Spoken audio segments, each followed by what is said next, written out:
What's up, everybody? Big Herc 916, getting down and fresh out. And I got a special guest today, man. This isn't no prison interview. This is with a prolific stand-up comic. This guy, podcaster, talks about conspiracies, man, just really deep. I've watched a lot of his stuff. Appeared on the show years ago. We were able to reconnect, and I had to do this one in person. Sam Tripoli, man, just amazing individual, very deep, and we're about to get into some serious conversation. Sam, let's kick it off with telling the people about how you grew up, where you're from, man. Sam Tripoli. I'm from upstate New York. I have wonderful parents. And, you know, I grew up in upstate New York, and my dad was always like kind of just trying to convince me to get out of upstate New York.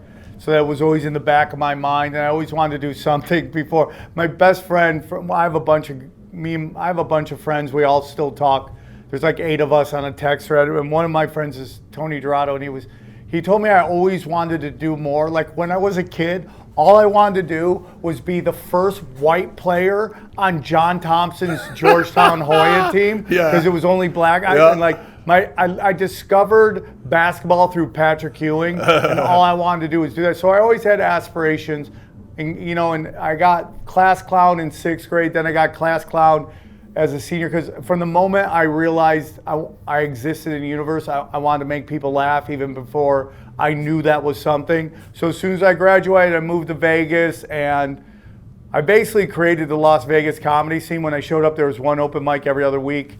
And then I created so there was a show every night. Moved to LA, got picked up at the Comedy Store.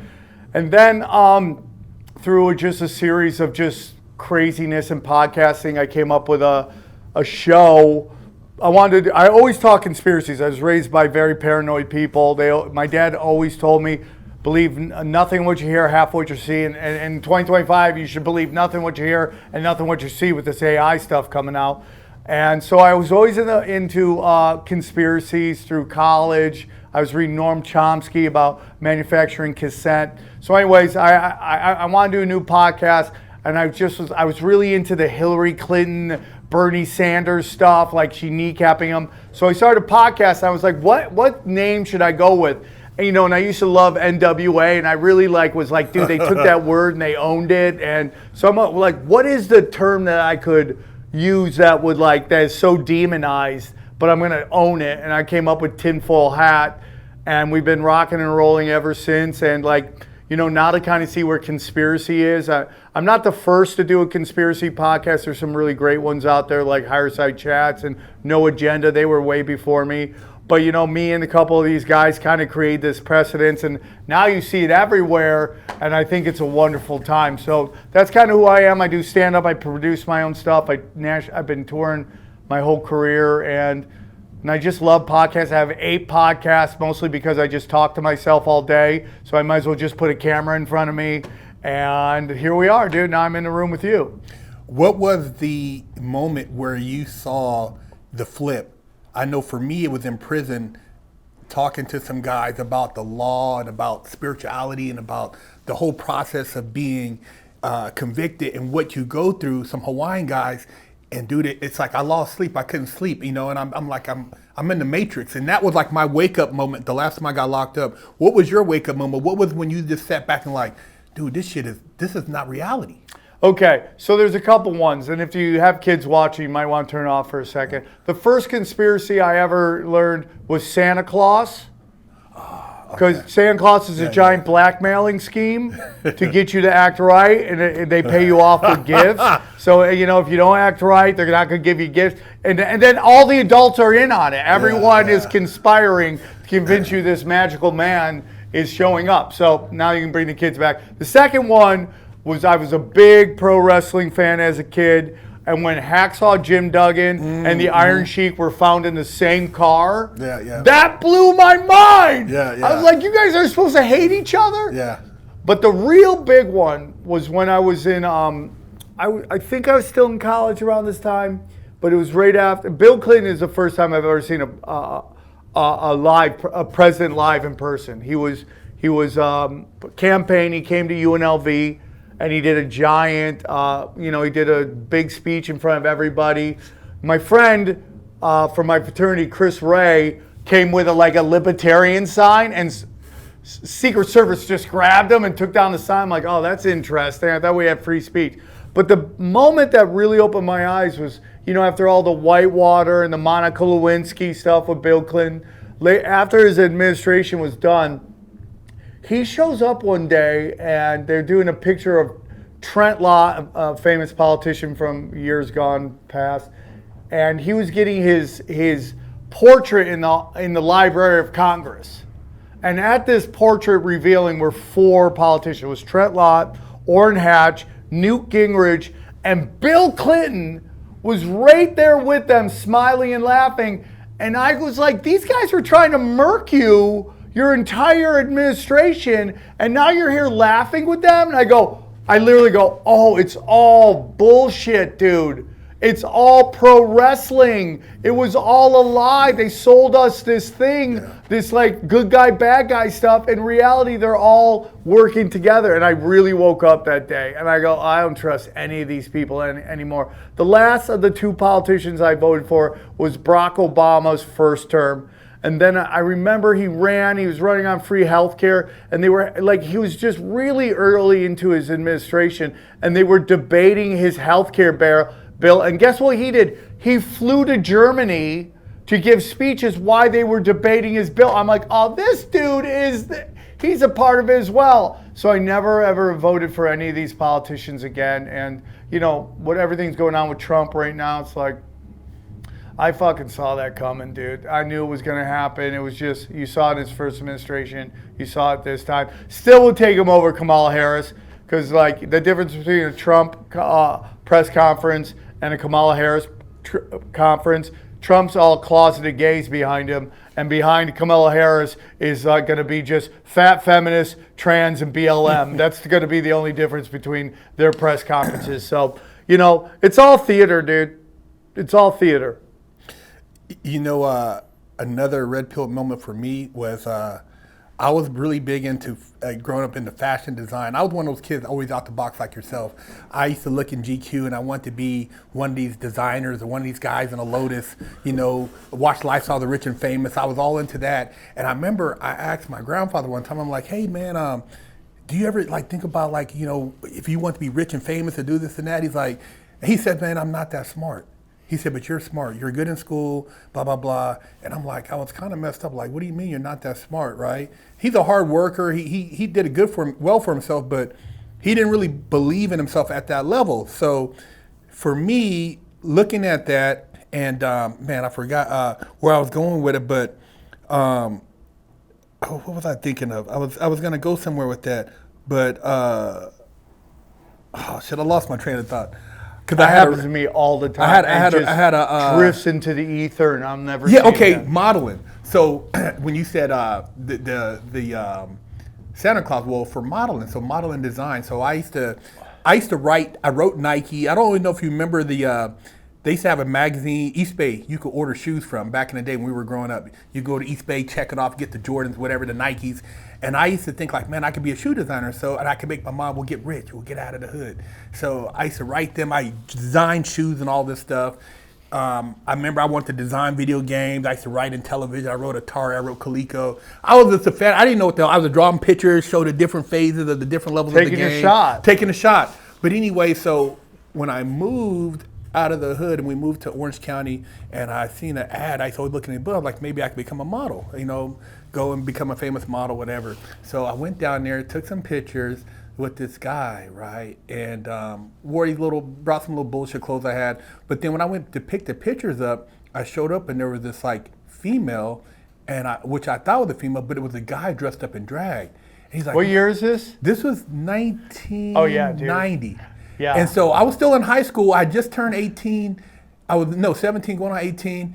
And he's like, hey, come to the open house, blah, blah, blah. And he's like, Marcus, it's me. I'm like, so what the fuck? What is this? I was blown. I'd never seen that. And I'm like, dude, he's the same dude who runs the modeling agency? Oh, he's dressed like a woman? He's dressed like a woman, and I've never seen anybody like that. I'm like, what is this? He's like, oh. And I'm like, man, that's some weird shit. So I got my proofs and I went home and I did all this on my own. My mom didn't take me. I had bought a car. I drove there, did the pictures.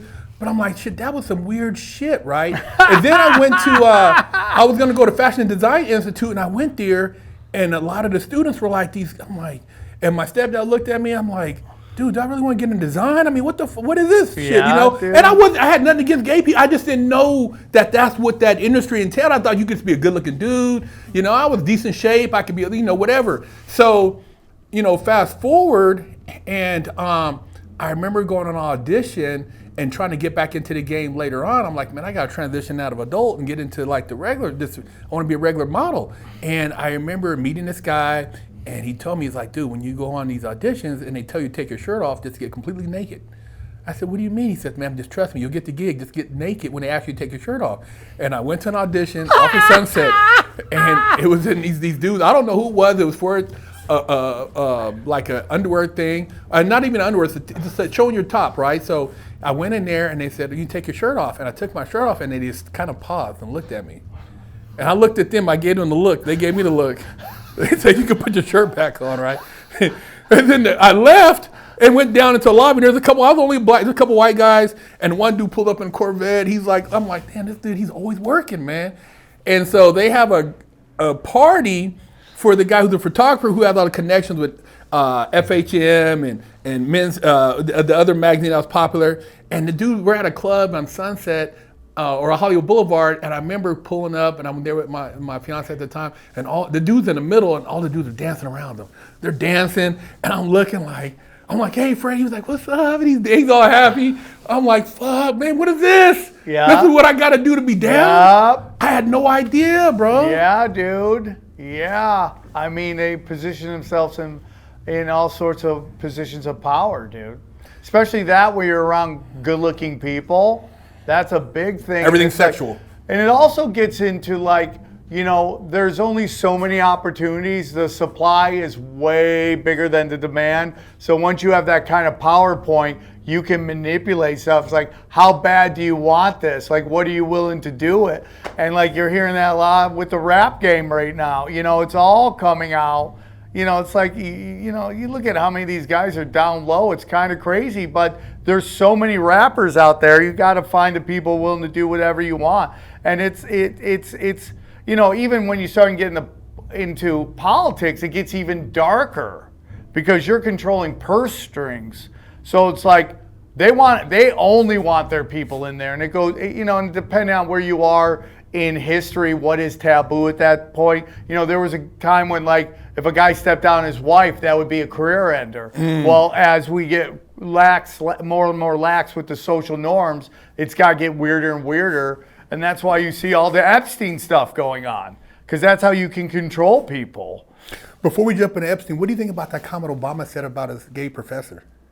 Oh, dude, Obama's a total gay guy. He's 100% gay. Did you ever see the interview with the guy who said he smoked crack? That story is so insane. I know. And it's hilarious when you listen to the guy. The guy's just in town. He's like some rich guy, but he's staying at a Motel 8. He gets a driver. He's like, I'm looking for some action. The guy knew exactly what he was talking about, which was crack. And then he makes one call, and it's Barack Obama. And somehow Barack Obama comes in. They're smoking crack, and they're getting weird together. And it's like the craziest story, but it's just true. And like Obama is Obama was it's like what Thomas Sowell says, you know, and I'm paraphrasing here, but it's like, in a culture demands perfection, only liars can thrive. And like, you know, as we're sold on change, I'm gonna make change, and this guy's a Bush. Yeah. Like Obama's a Bush. Yeah, that's his uncle. And then you see what his grandpa did to his mother, which was basically pimp her out as an MK Ultra sex kin. And people call me liars. It's 100% true. His dad, along with George Bush Sr., kind of built the CIA into what it is today. And he used his daughter as an MK Ultra sex kin to seduce men they wanted to compromise. And it's like, Barack Obama's mom was like the first, like, e-thought, dude. Like, there's all these pictures of her naked on the internet, dude, from way back in the day. And she seduced people to compromise them. And then, so Barack Obama, we sold that he's, you know, because he's the first black guy to run. like he's not part of the club when he's a straight up Bush, dude. I think that he was one of the biggest conduits to issue in a lot of what we see with the racial divide, the whole LGBTQ movement, because people looked at him and he was almost like the perfect vehicle, light-skinned, black guy, can appeal to whites, appeal to blacks, well-spoken, from Chicago, had all the flair, from the talk like he's from the street, from the hood, but didn't really go to the hood and all this stuff. And it was the cold smoke screen, man. This guy came in and was able to gather up the support of the people and, dude, drop more bombs than anybody, drone strikes on people, American citizens, didn't do shit as far as policy for anything in the black community, pushed all these other agendas. Now we have kids going to Barnes and Noble and they got books openly where when we grew up, dude, you would get punished for that. Yeah, 100%. Dude, you heard about a dude, he was getting beat down. Yeah. Was it no moving into a neighborhood, dude, you better not. Black magic, dude. Yeah. That's what it really is. And, Barack Obama and Michelle Obama, a lot of people don't know this, but allegedly they were disbarred in Illinois. They weren't allowed to practice law because of some shady stuff they did. But of course that gets covered up. They push him out. And then you watch his first election. They rigged it for him because, we're coming off of the George Bush administration. Everyone hates old white guys. We're tired of them. They're warmongers. Who do you put good-looking Barack Obama up against?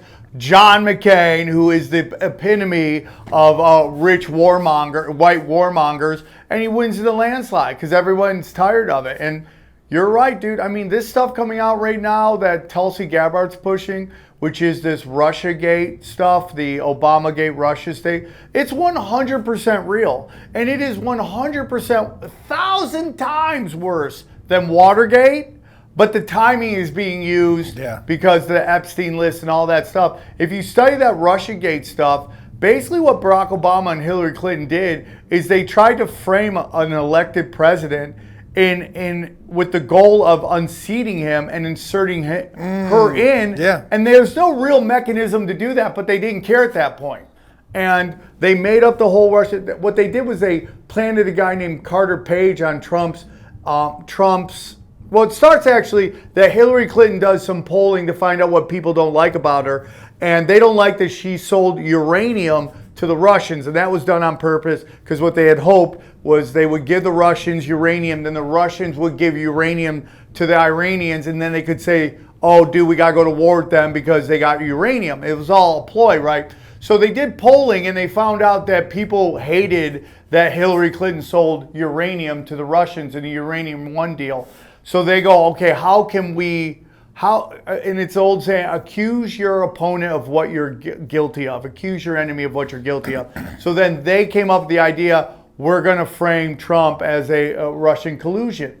So what they did was after Trump won, they were shocked, I believe. They were shocked, so they had to come up with something to do. So they came up with this idea, they're going to connect him to Russia because people hate that stuff. So they put a guy on his transition team called Carter Page. Well, Carter Page was being investigated for allegedly some shady Russian ties. So what they did is they put him on, now here's the crazy thing.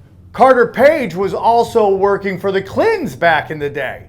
So he had Clinton ties. They put him on Trump's transition team for him to become president. And then they all go to the FISA court and ask for warrants on Trump so they could wiretap him. They wiretapped an elected president, dude. It's so crazy to overthrow him and kick him out. It's 10 times worse than Watergate, but nobody even cares. So, but it is a literal scandal that nobody. They're now bringing it up because they're trying to smokescreen for Trump, saying there's no list.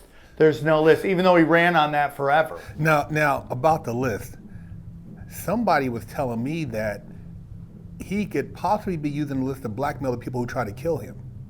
What do you think about that theory? Well, I mean, are you talking about the assassination attempt? The assassination attempt, I mean, even before that, okay, they're like, okay, we're going to send you to prison for years. Then we're going to take your property and say it's only worth 18 million, when it's worth like 180 million. Yeah. And then we're going to, if that don't work, we're going to blow your head off.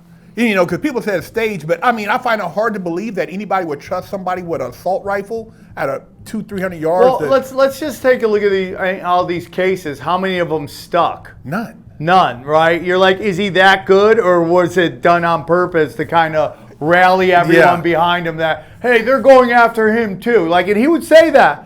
They're coming after me because they're going to come after you. Yeah, like, I remember that. Kind of rallies that. everybody. The shooting, listen, I've been studying conspiracies forever.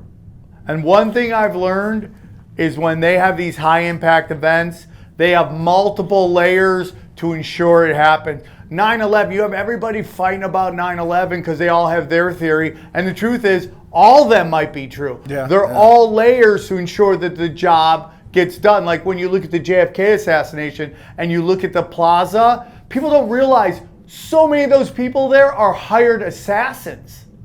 Their job is to ensure. It's like, you remember John Wick movies? Where he gets a call and then everybody in the plaza. That's literally what he was riding into. You know. So if you think that one non-binary kid is the only one who's getting sent in to do that, if they truly want this guy out, they don't get out of there. So now this new footage comes out, which I'm always like, why is this coming out right now? So why did they have this forever and nobody ever showed it? But now it's coming out right now of like a Secret Service guy grabbing press guys and moving them in positions to take pictures. So then he moves these guys in the pictures, and what do you see happen?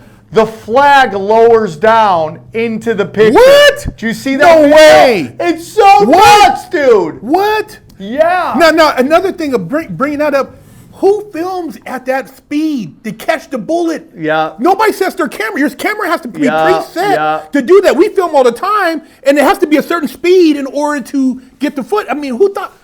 How they? And then you had the fireman pass away, sending love and peace. They'll take somebody out just to make it look real. They don't even care about that. We're all cattle to them. So everything is a rich man's trick. Everything is sorcery, dude. Like, everyone loves Harry Potter and everyone loves Lord of the Rings. You're living in a much more calm version of that. I believe, like, looking at it from, the different angles. And when you start looking at the families, and like you said, behind closed doors, these guys are chumming it up, having dinner together, laughing, having orgies, and all this stuff at these get-togethers. Sex magic, Sex dude. magic, bro. And the thing about sex, man, you're right, man. You're literally casting spells like 100%. Women don't realize every guy that nutted in you left his DNA. So now you got DNA from all these barbarians who have thrusted. You know what I mean? And now you're talking about your womb is worthy of this. You know what I mean? It's a lot of energy. And I even like going, like I said, being on the set and realizing, having participated in some wild shit, it's like, you just feel like if you got any sense of any time, something feels weird. Even though you're there, it feels like you're not there. It's like a weird experience, especially when you start looking at everybody else. This guy's on some possessed shit. This guy's on a lot of drugs. It's a lot of, and everybody's kind of like, you're not there. And then when it's done, everybody gets their check, and it's like, did that really happen? Yeah.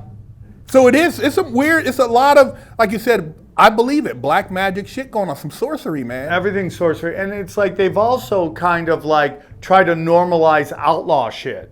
Like when I was growing up, there were like, there was people living their lives. I'm in a small town. I'm sure there was men who dressed like women, but they were like outlaws on the side. Like, they're trying to mainstream this stuff for people who aren't built for it. Yeah, you're right. Right? I mean, if you look at our society right now, they're pushing women to be promiscuous whores and men to be weenies. Like, just monogamous Puritans. Yeah.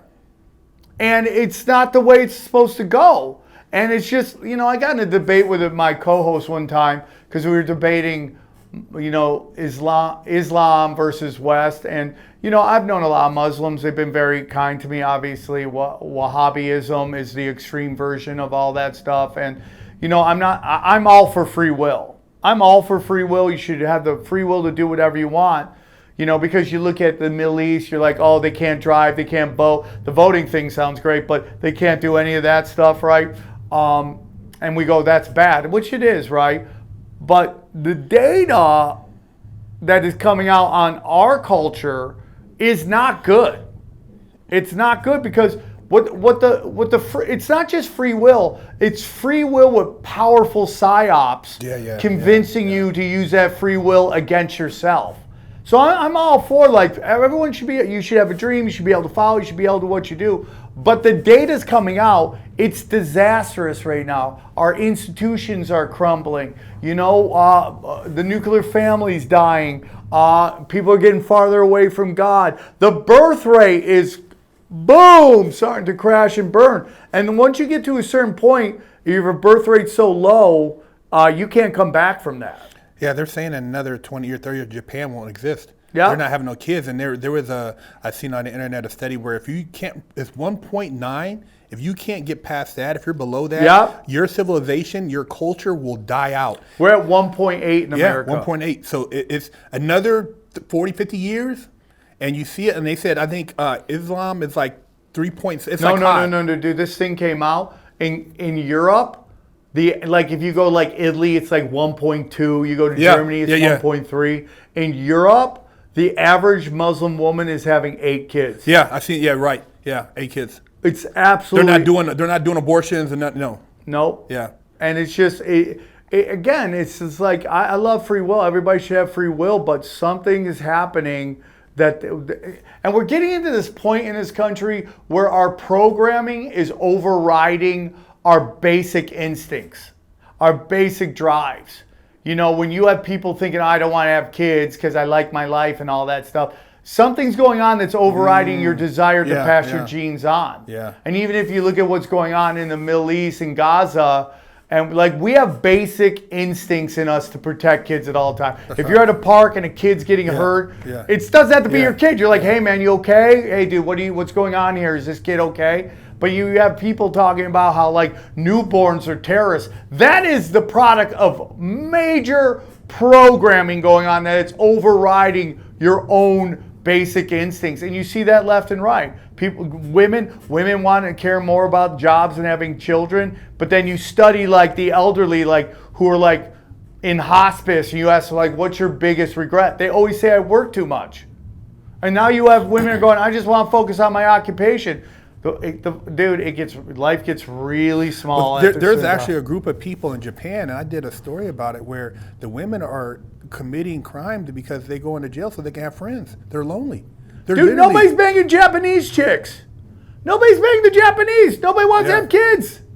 It's crazy. Yeah. China, same thing. No one wants to bang Asian chicks. What's going on here, Well, dude? they said they got rid of so many females that just by sheer numbers, there's going to be over, I want to say how many, I forgot how many millions, I want to say it's in the tens of millions of Chinese men who just because they cannot find a wife. There's not enough women. Yeah. Because they got rid of so many women, because remember they were getting rid of the girls, that there's so many surplus of men that they can never find a woman.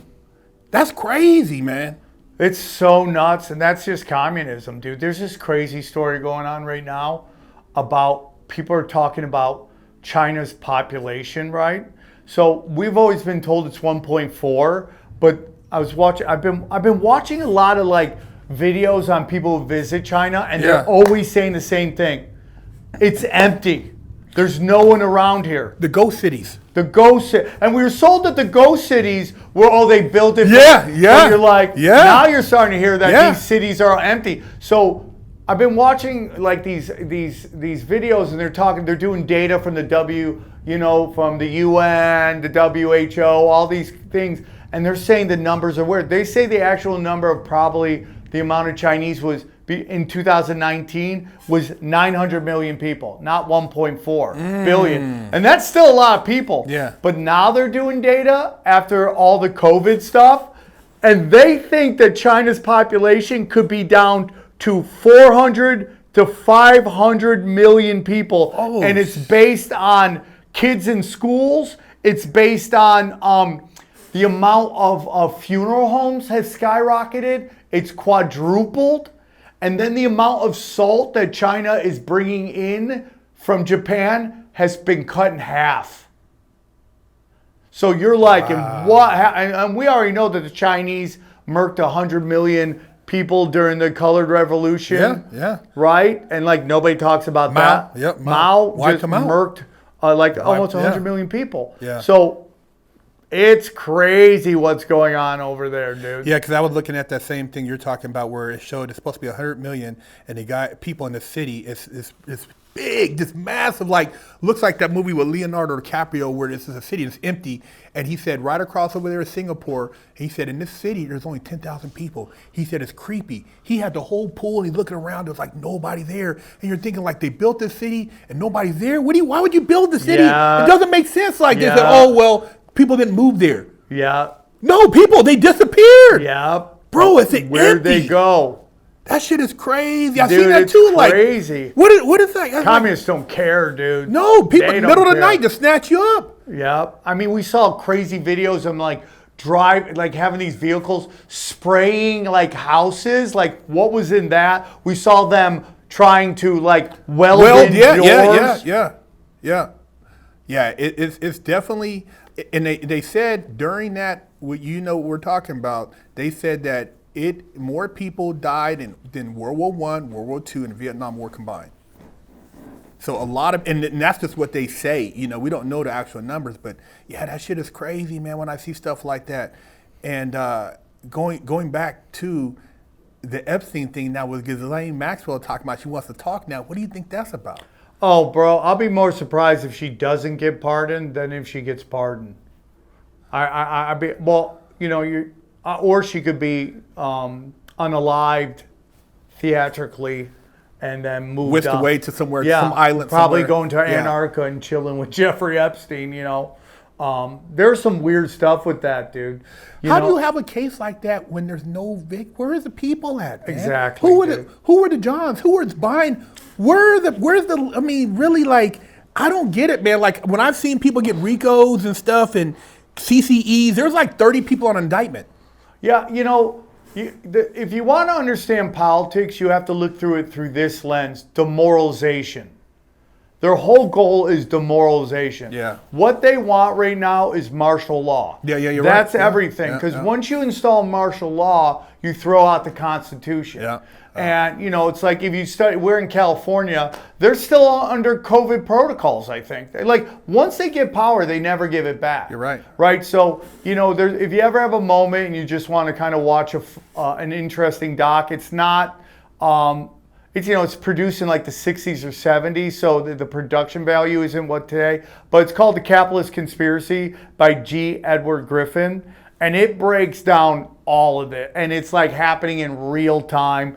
And it's basically that the elites do something called nonlinear warfare, where they fund both sides, right? So that both sides think they're winning. They give them the data for both sides. So because divide and conquer is their most powerful tool. If they get us all fighting, right? Look at the Republicans right now. Epstein list matters. Epstein list doesn't matter. They get us all fighting with each other. So they want to break you up. They want to demoralize you. And it's called pressure from above, pressure from below. That's how they do it. The pressure from below is crime on the streets. It's going crazy. The judges are letting everybody out. And then the pressure from above is that your politicians aren't going to help you. They're making it worse. Nobody's come to save you, which raises your anxiety, your depression. And then what you ultimately ask for is for them to come and save you, which will be in the form of martial law. That's all you got to do is look at politics going, how does this demoralize me? The stuff with Trump and Epstein, right? So he's like pushing, like, he's a bad man. I've heard some bad things about him. They're bad people. There's like this list and the people are on it. And he's talking about it forever, right? So like, all the Democrats are like, he's on the list too. And everyone's like, no, he's not. He's fighting it. So they're like, and the whole thing was, you would hear people say, if he was on the list, the Democrats would tell you, really? Or what's more effective than getting him in and then telling you he's on the list, and then that demoralizes you to no end. So now you don't know if you're coming or going. Yeah. And that's it. It's all psychological warfare. And that's why when we were bringing up the red pill, the blue pill, the black pill, and the white pill, it's like you got to get to that white pill. Black pill is a CIA psyop. They've made that term up. Like how they demonized, and people are going to be like, dude, this guy's crazy. But, how they demonize the word conspiracy if you question the JFK assassination, they convince everybody to call you a conspiracy theorist. To this day, people do that. You're a conspiracy theorist. And it's like Joe Rogan basically tweeted, and I'm paraphrasing, but like, if you still don't believe in conspiracies, God bless you, you know, because it's like everything's come true. So they call you the black pill, so like blue pills, you believe everything that they're telling you. Red pill, you're questioning everything that they told you. Black pill is like, there's no hope. They're going to do what they want to do. And white pill is, you want to make change, you got to look inside. Mm-hmm. You got to get closer to God, and you got to look inside. And the change comes within. You're not going to change anybody. You're not going to convince them of anything. You got to be the change. And by being an example to others, you show other people how to change. That's the white pill. And that's where you got to get to. Because they can pass all the laws they want. I mean, how many times have they passed the law and you just kept doing what you're doing? No, you're absolutely right. The white pill is the ultimate goal, because that power, and I always say that they need us to feed into this. If we turned off social media and we stopped yelling and going to these so-called marches or whatever and just commenting, they would lose all power. They need us to feed them in order to give them the power. We're basically consenting to give them authority over us. They don't have the authority without us adhering or feeding into whatever narrative they're feeding. You stop going to a concert that's a goddamn ritual. You stop buying tickets for this. You know, you start feeding into more positive stuff. That's why when they see somebody that's positive, their goal is to try to see if they can flip them. You know, look at some of these artists that started off singing gospel, and now they're turned into a trans whatever. You know, so their whole thing is, if you're a powerful conduit and your energy resonates, and they, like you said, they have ways of determining where this person is I don't know, I would consider maybe a vessel of a higher esteem. And if we can't turn this person, we got to get rid of him. We can't corrupt him. He's got to go, or he's got to shut up. You know, and that's what they do. So when they use people, and I would say, and I don't know this man personally, but let's just say, you know, for instance, like you take Yee. And when it don't work, then okay, and then he loses it, and then it's almost like, well, the experiment didn't work all the way.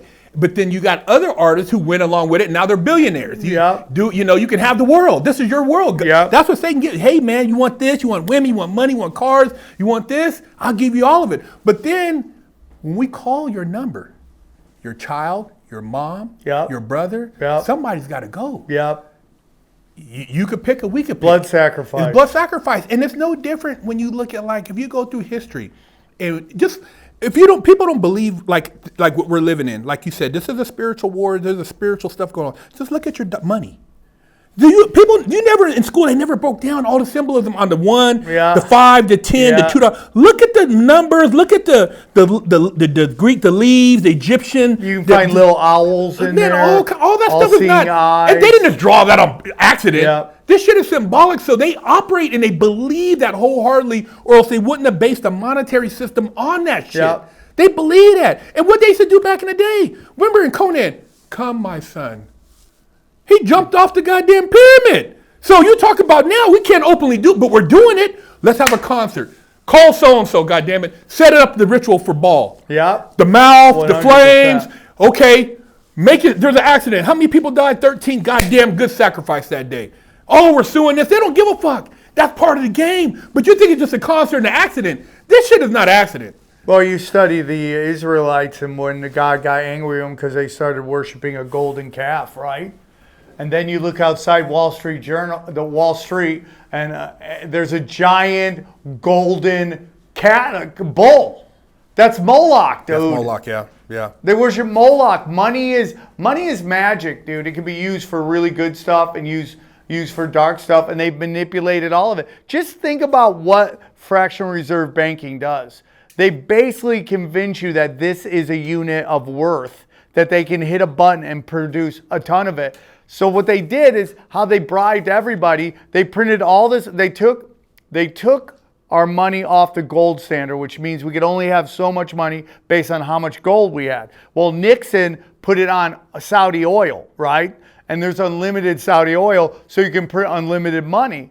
Okay, now it's not based on anything. It's literally binary ones and zeros. It doesn't mean anything. But you can print all this money and you can bribe everybody by just pressing a button. Boop, boop, beep, boop. And now you got $1 billion. You go to everybody in Washington, D.C., and you bribe them with your monopoly money. And you completely and utterly corrupt them. If you study how banks work, right? They used to have to have $1 for every $10 they had. Yeah, they could loan out $10 for every $1 they had, right? So what they would do is they would, I put $1 in the bank, and then you would come get a loan. They would give you 10 fake dollars, right? And then you would start paying that off. Then they would take that money and they loan out $10 more for each dollar you put in the bank. So now they've printed like billions of dollars based on only like a couple bucks. And it's all witchcraft, dude. Your money is witchcraft. That's why you gotta get in the precious metals and stuff like that. But that's how they bribed everybody. Everything you hate in the world is funded by the Federal Reserve. Yeah. Everything you hate. It is the false reality that's projected onto God's reality, right? And when you watch television and there's some anorexic model beating up all the robots, and you're like, that doesn't make any sense. It's not. It's meant to corrupt ancient archetypes that we all see the world in. That's what they're doing. They're corrupting these archetypes. So you go, that doesn't make any sense. It's the false reality projected on God's reality. No, you're absolutely right. And when you talk about the money system, I read a lot about that in prison too, and it kind of blew my mind because people think like, okay, do you know when they talk about spreading democracy, what that means is they're going to create basically a debt contract with that country, so that country now owes the Federal Reserve or the central bank. And so every time you talk about the IMF, we're based on a republic, not a democracy. So why are they always talking about democracy? So every time there was a war, okay, you had basically the Civil War, right? That was funded. They said borrow money from France. They actually borrowed money from Great Britain, which was tied into the families, the banking families. Okay, 1776. And then you go forward. And then you have almost when they had the War of 1811, where they called the debt, and then they had to kind of like say, okay, we're going to borrow more money and we'll call that. Now, Civil War was based on another debt. See, every time there's a major war within this, it's based on renegotiating the Constitution, which is a contractual monetary agreement of how much you owe us. Now, there is things in there for the citizens, but those are citizens related to the corporate contract. So as you keep going forward, you had the war with 1811, 1812, I can't remember, go forward right around the time when they had when you said they went off the gold standard, which ties into, the Civil War, and then going forward, it was the renegotiation was when they did the 1913 Federal Reserve Act, Creature Jekyll Island. That was another renegotiation because the birth certificates were not a thing until 1913, 1914. And then they feel, okay, well, you pledged us gold, you pledged us to people. Birth certificates, commercial instruments, we're going to use them now. Start making money off of them. Yeah. So as you keep going up, it's like, what's left? You pledged everything else, so now we got to create all this AI. Now we're going to create, we got to flood. We let all these people in, give them numbers. Those are commercial instruments. We can loan against them because those are, that's why you think they do Bureau of Census. That's all currency. Everything's currency, and it's all, like you said, it's all based on money. But as you study the cyclical war thing, it's all, like you said, it's renegotiation of debt. It's basically seeing how much we can owe you, and that's why when they come in, and there's a book about it, The Economic Hitman, where they go in and they let you borrow, and then if you don't pay, we come in, we throw a coup, we put our people in. Now we take all your resources, we loan you money, we own and extend that with property, take over your property. It's just a whole, and these people think 30, 40, 50, but they don't even want to be there for their kids. Yeah. See, we think, oh my God, we're trying to get through the school year. Yeah, you're totally correct. If you study the Iran-Contra affair or the Iran hostage negotiation, that had nothing to do with Iran hating America or any of that we were sold on. What happened was when Mossadegh got in and the Shah stepped down, Mossadegh went through all the books and he noticed that the Shah had taken loans. And by the way, the Shah is British royalty. And that's what nobody ever talks about in the Middle East is all the British, like the first the first British, the first head of the House of Saud was a British spy installed into Saudi Arabia, because Saudi Arabia controls Mecca. And if you control Mecca, you control Muslims. So you had a Saudi spy in Saudi Arabia, and you had British royalty in Iran, okay? And when Mossadegh ends up winning in their they have different types of elections right there. Basically, their Congress or Senate, they elect who, and Mossadegh had won, and the Shah basically installed him by agreeing that he had won. And so Mossadegh goes through all the books, and he finds out that the Shah had been taking shady loans from J.P. Morgan, and with really awful terms. And when Mossadegh looks at it, he goes, well, he didn't go through our Senate or our Congress, so he didn't go through the proper channels to do this. We're not going to pay back these loans. So J.P. Morgan flips out, man. They freak out because they already have bad standing with the Federal Reserve. So they ran to Henry Kissinger, and they're like, what can we do? So Henry Kissinger comes up with this great idea. The Shah was having cancer issues, so they brought the Shah back to America, brought him over to America and paraded him around.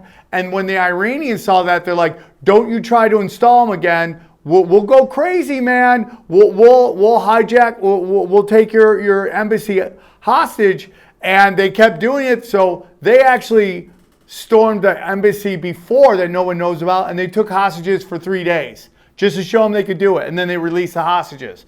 Well, they kept like parading them around, so they're like, F it, we're going to take it, because Chase Bank wanted them to take the hostages because they wanted Jimmy Carter to put economic sanctions on Iran to make Iran agree to pay back the loans, because if they didn't get the loans paid back, J.P. Morgan would be done with the Federal Reserve. So they literally just mind manipulated the Iranians. They took them in, took hostages. The Iranians made deals with Reagan and Bush that they would keep them to the election, and which made Jimmy Carter look horrible. They played him totally. They got him to put sanctions on Iran, which put economic hardship on Iran. They made deals. They would be like, listen, we're going to get Reagan in.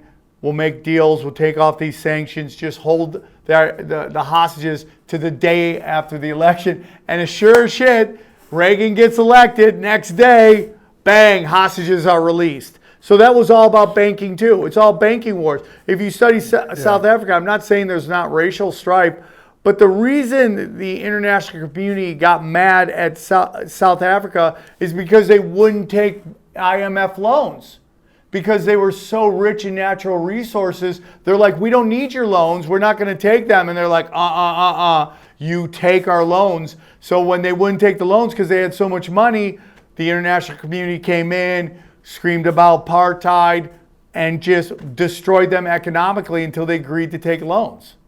It's kind of like what's going on in Burkina Faso right now.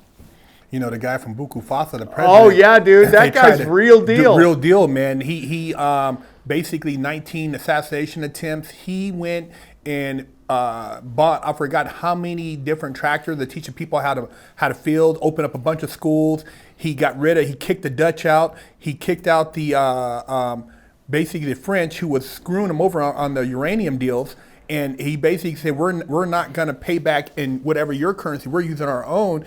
And he's become independent, and he's got a couple other countries in Africa to get together, and they're creating like a union.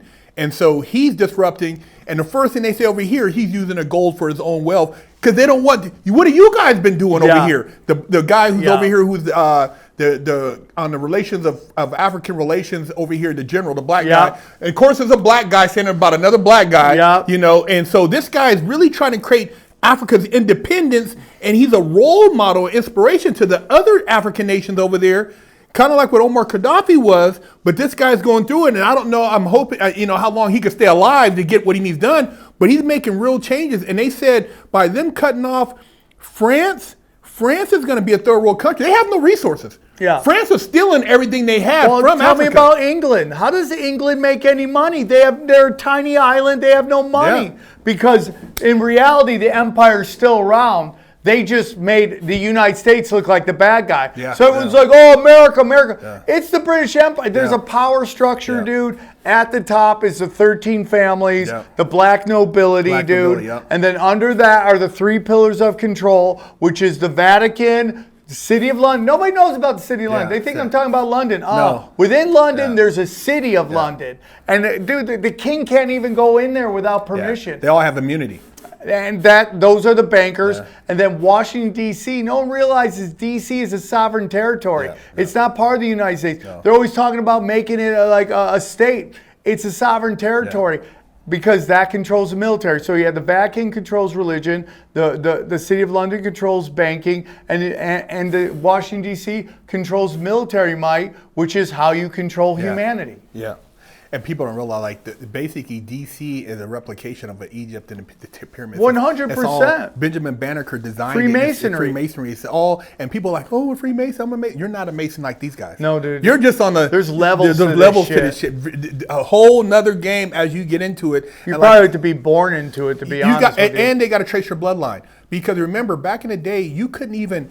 It had got to a point where they were intermixing so bad that the royals, so they had to get approval from the Pope if they wanted to mix outside the family, but they still had to be like 1 or 2 bloodlines connected. So that's why their cousins and all these people, they were all related. And these people can trace their bloodline 2 or 3 cousins away. That's why when you see, like, you said, oh, Brad Pitt, he's related to so-and-so, so-and-so, and it's all connected, and they're in Hollywood. How do you think this shit all works? And if you come in from the outside and somehow you have a gift or talent and you're able to get in there, they're going to put one of their people with you to make sure you stay in your place. Yep. If you don't, you will overdose or you'll have some accident, you'll lose your wealth, beat your kids. Something will happen to you. Or you get so big you want to go off on your own and keep all the money from yourself. For yourself, that's where they take you out. Oh, you're done. Michael Jackson tried to do that. Prince tried to do that. Even to a point, Louis C.K. tried to do that. He was producing his own content. And they're like, nope, we don't make you, and then you get to keep all the money for yourself. And then they eventually take you out, man, and then they control the catalog. It's funny you just said that, because I did a video about that, but like with publishing, when you think about it, right, when you talk about legacy, why would you make all this music, and then at some point you said, I'm going to sell it for $100 million. Why sell it if you're not broke? Because what they do is we're calling you. Okay, Sam, we need your publishing. What? Hey, buddy, we made you. Our offer, 80 million. 85? God damn it, 78. Yeah. Okay, oh, fuck. Oh, 79? 65, damn it. Oh, yeah. Okay, 65. So you sell it. You're like, oh, I sold it because, I need my this and that. Justin Bieber, dude. Just look at Future, Justin Bieber, Lil Wayne, all these. Why you sell your masters? Dude, you see these guys who manage these artists from back in the day, all these soul singers, their families are living off these soul singers' masters that they never did not their publishing. Yeah. So why would you sell your publishing? That's something you put in a trust and you give to your kids. Yeah. But why would you sell it? And you gotta start over again? Yeah. It makes no sense. Dr. Dre. Yeah. All these dudes sold their masters. Yeah. Why did they sell that? Why did they do it, Sam? Yeah, because if they try to keep it, they know they're gonna get offed. And they'll off you, they have no problems with that. It's all about control. It's about control, and even like you talked about, like the connection. I look at look at some of the relationships, right? How does this person date 5 or 6 people in the same minute? Why you mean you can't find nobody else? Because it's like if you're at a certain level, their PR person hooks up with your PR person, and this is the match. You're dating her. Hey, how much to make you go away? How much? Yeah. $1 million, $2 million. Girl, he met you at McDonald's. Yeah. Go. Yeah. She tell you, get the hell out. Oh, I'm okay. You're rich. Hey, man, what happened to the girl? Her number changed. I can't get a hold of her. But we got so and so. It's like, look at now. You tell me, you watch sports, right? Yeah. Klay Thompson and Meg Thee Stallion. Oh yeah, that's interesting. Meg Thee Stallion. Remember what's his name? Tory Lanez was just almost. And she was with. Now, why would Klay Thompson, good look, guy, clean cut, NBA, good. You put him with Meg Thee Stallion. I'm not Meg Thee Stallion. I don't know her, but I'm just saying, like, just It's weird, dude. The matches, bro. It's weird. And some of these guys just always want to keep their name out in the thing. You date Meg Stallion. He was never the guy to do that, though. I mean, that's why Blake Griffin got ran out of from the Clippers, and I'm a huge Blake Griffin fan, but you know, when he started dating Kardashians, they're like, bye-bye, and they sent him to Detroit. Look at Lamar. Oh yeah. They're witches, dude. They're witches. Show me a guy that they dated that they didn't just corrupt with their black magic. I mean, everything that in their pictures are all Freemasonic. It's all black magic symbolism. I mean, it's all right there, dude. They're sorcerers. They deal in the black, and then all this stuff started coming out during the P. Diddy trial about Kim Kardashian drugging and stealing documents. Dude, I had a buddy of mine, dude, who used to run, he runs all these celebrity sex tape stuff, and he said that he had so many videos, allegedly, but I believe him, of videos of the Kardashians getting like huge trains run on them left and right. All these videos. And he said that they got so rich they could just buy all the videos. They just bought them all up. Someone come with, I got a tape of this. They buy it all up. People don't realize, and I you know, we were talking, they said, oh, some people have money, right? But money's not the power. Power is beyond money, because even with your money, I can compel you to do shit because I have power over you. And that power comes from things that may impact you publicly, or things I can expose on you that will destroy you. And so that's power.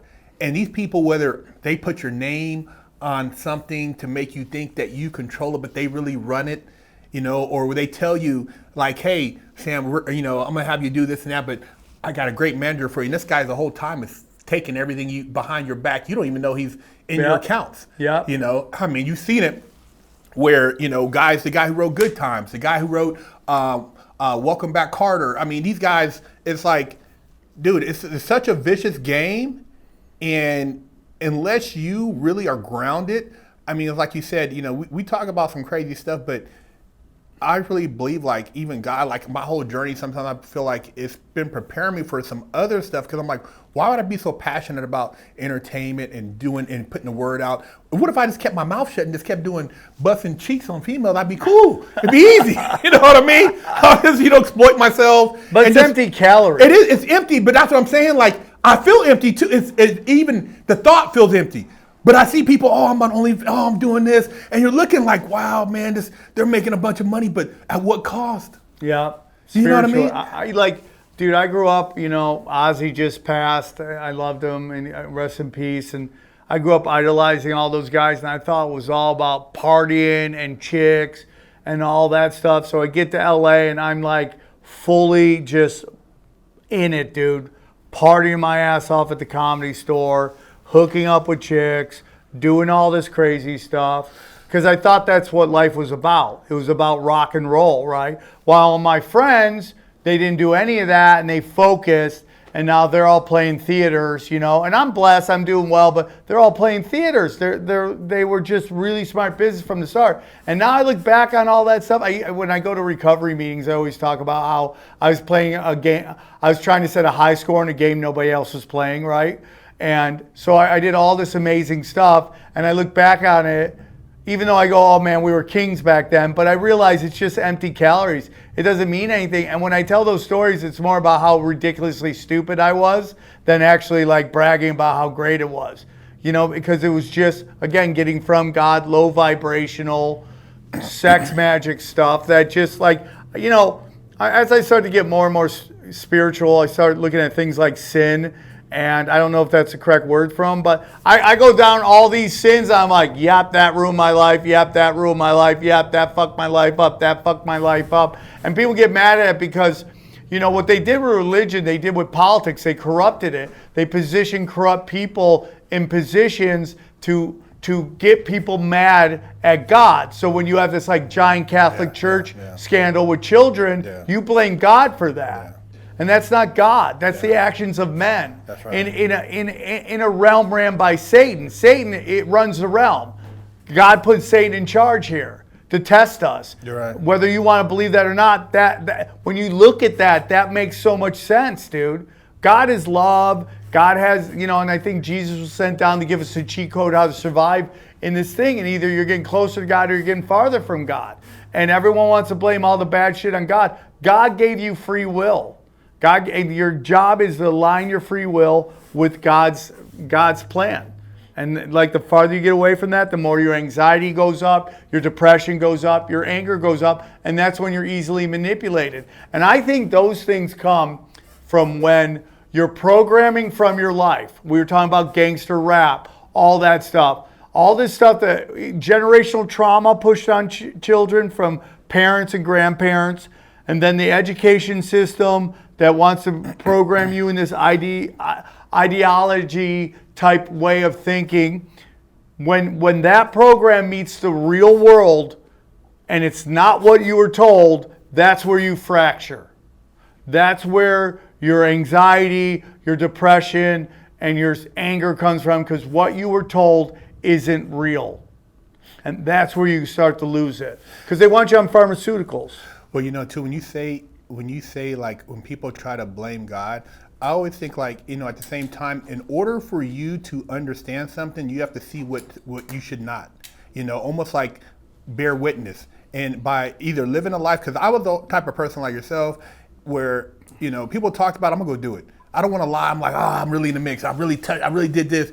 And in the process, I had to sacrifice something to do that, but I want to be the real deal. I'm not the guy who's going to go on the internet and lie, oh man, I was in there stabbing, doing this. I don't want to make up shit I haven't done, so I speak from the heart. Yeah, I get that. Dude. So authenticity. That's always been me. I can never lie. I'm not going to, Sam, I had 100 birds. I was balling. No, I didn't have no birds. I dealt with a little bit of this, a little bit of that, but some guys lie just to lie because they enjoy that, or they embellish in that, and I've never been one of those kind of dudes. So in a sense, like you said, you have to experience certain things to be able to, for your metrics to have any value to it, and that's what gives your stage presence what it is, because you're not fake, you're not pretending, you're not saying you were really there. You've seen it. I've been around it. Like, I've seen 100 guys line up to do something to this, get down over on a set, and it's like, whoa, so it's not like I'm making shit up. So when you experience that, I think it just has a different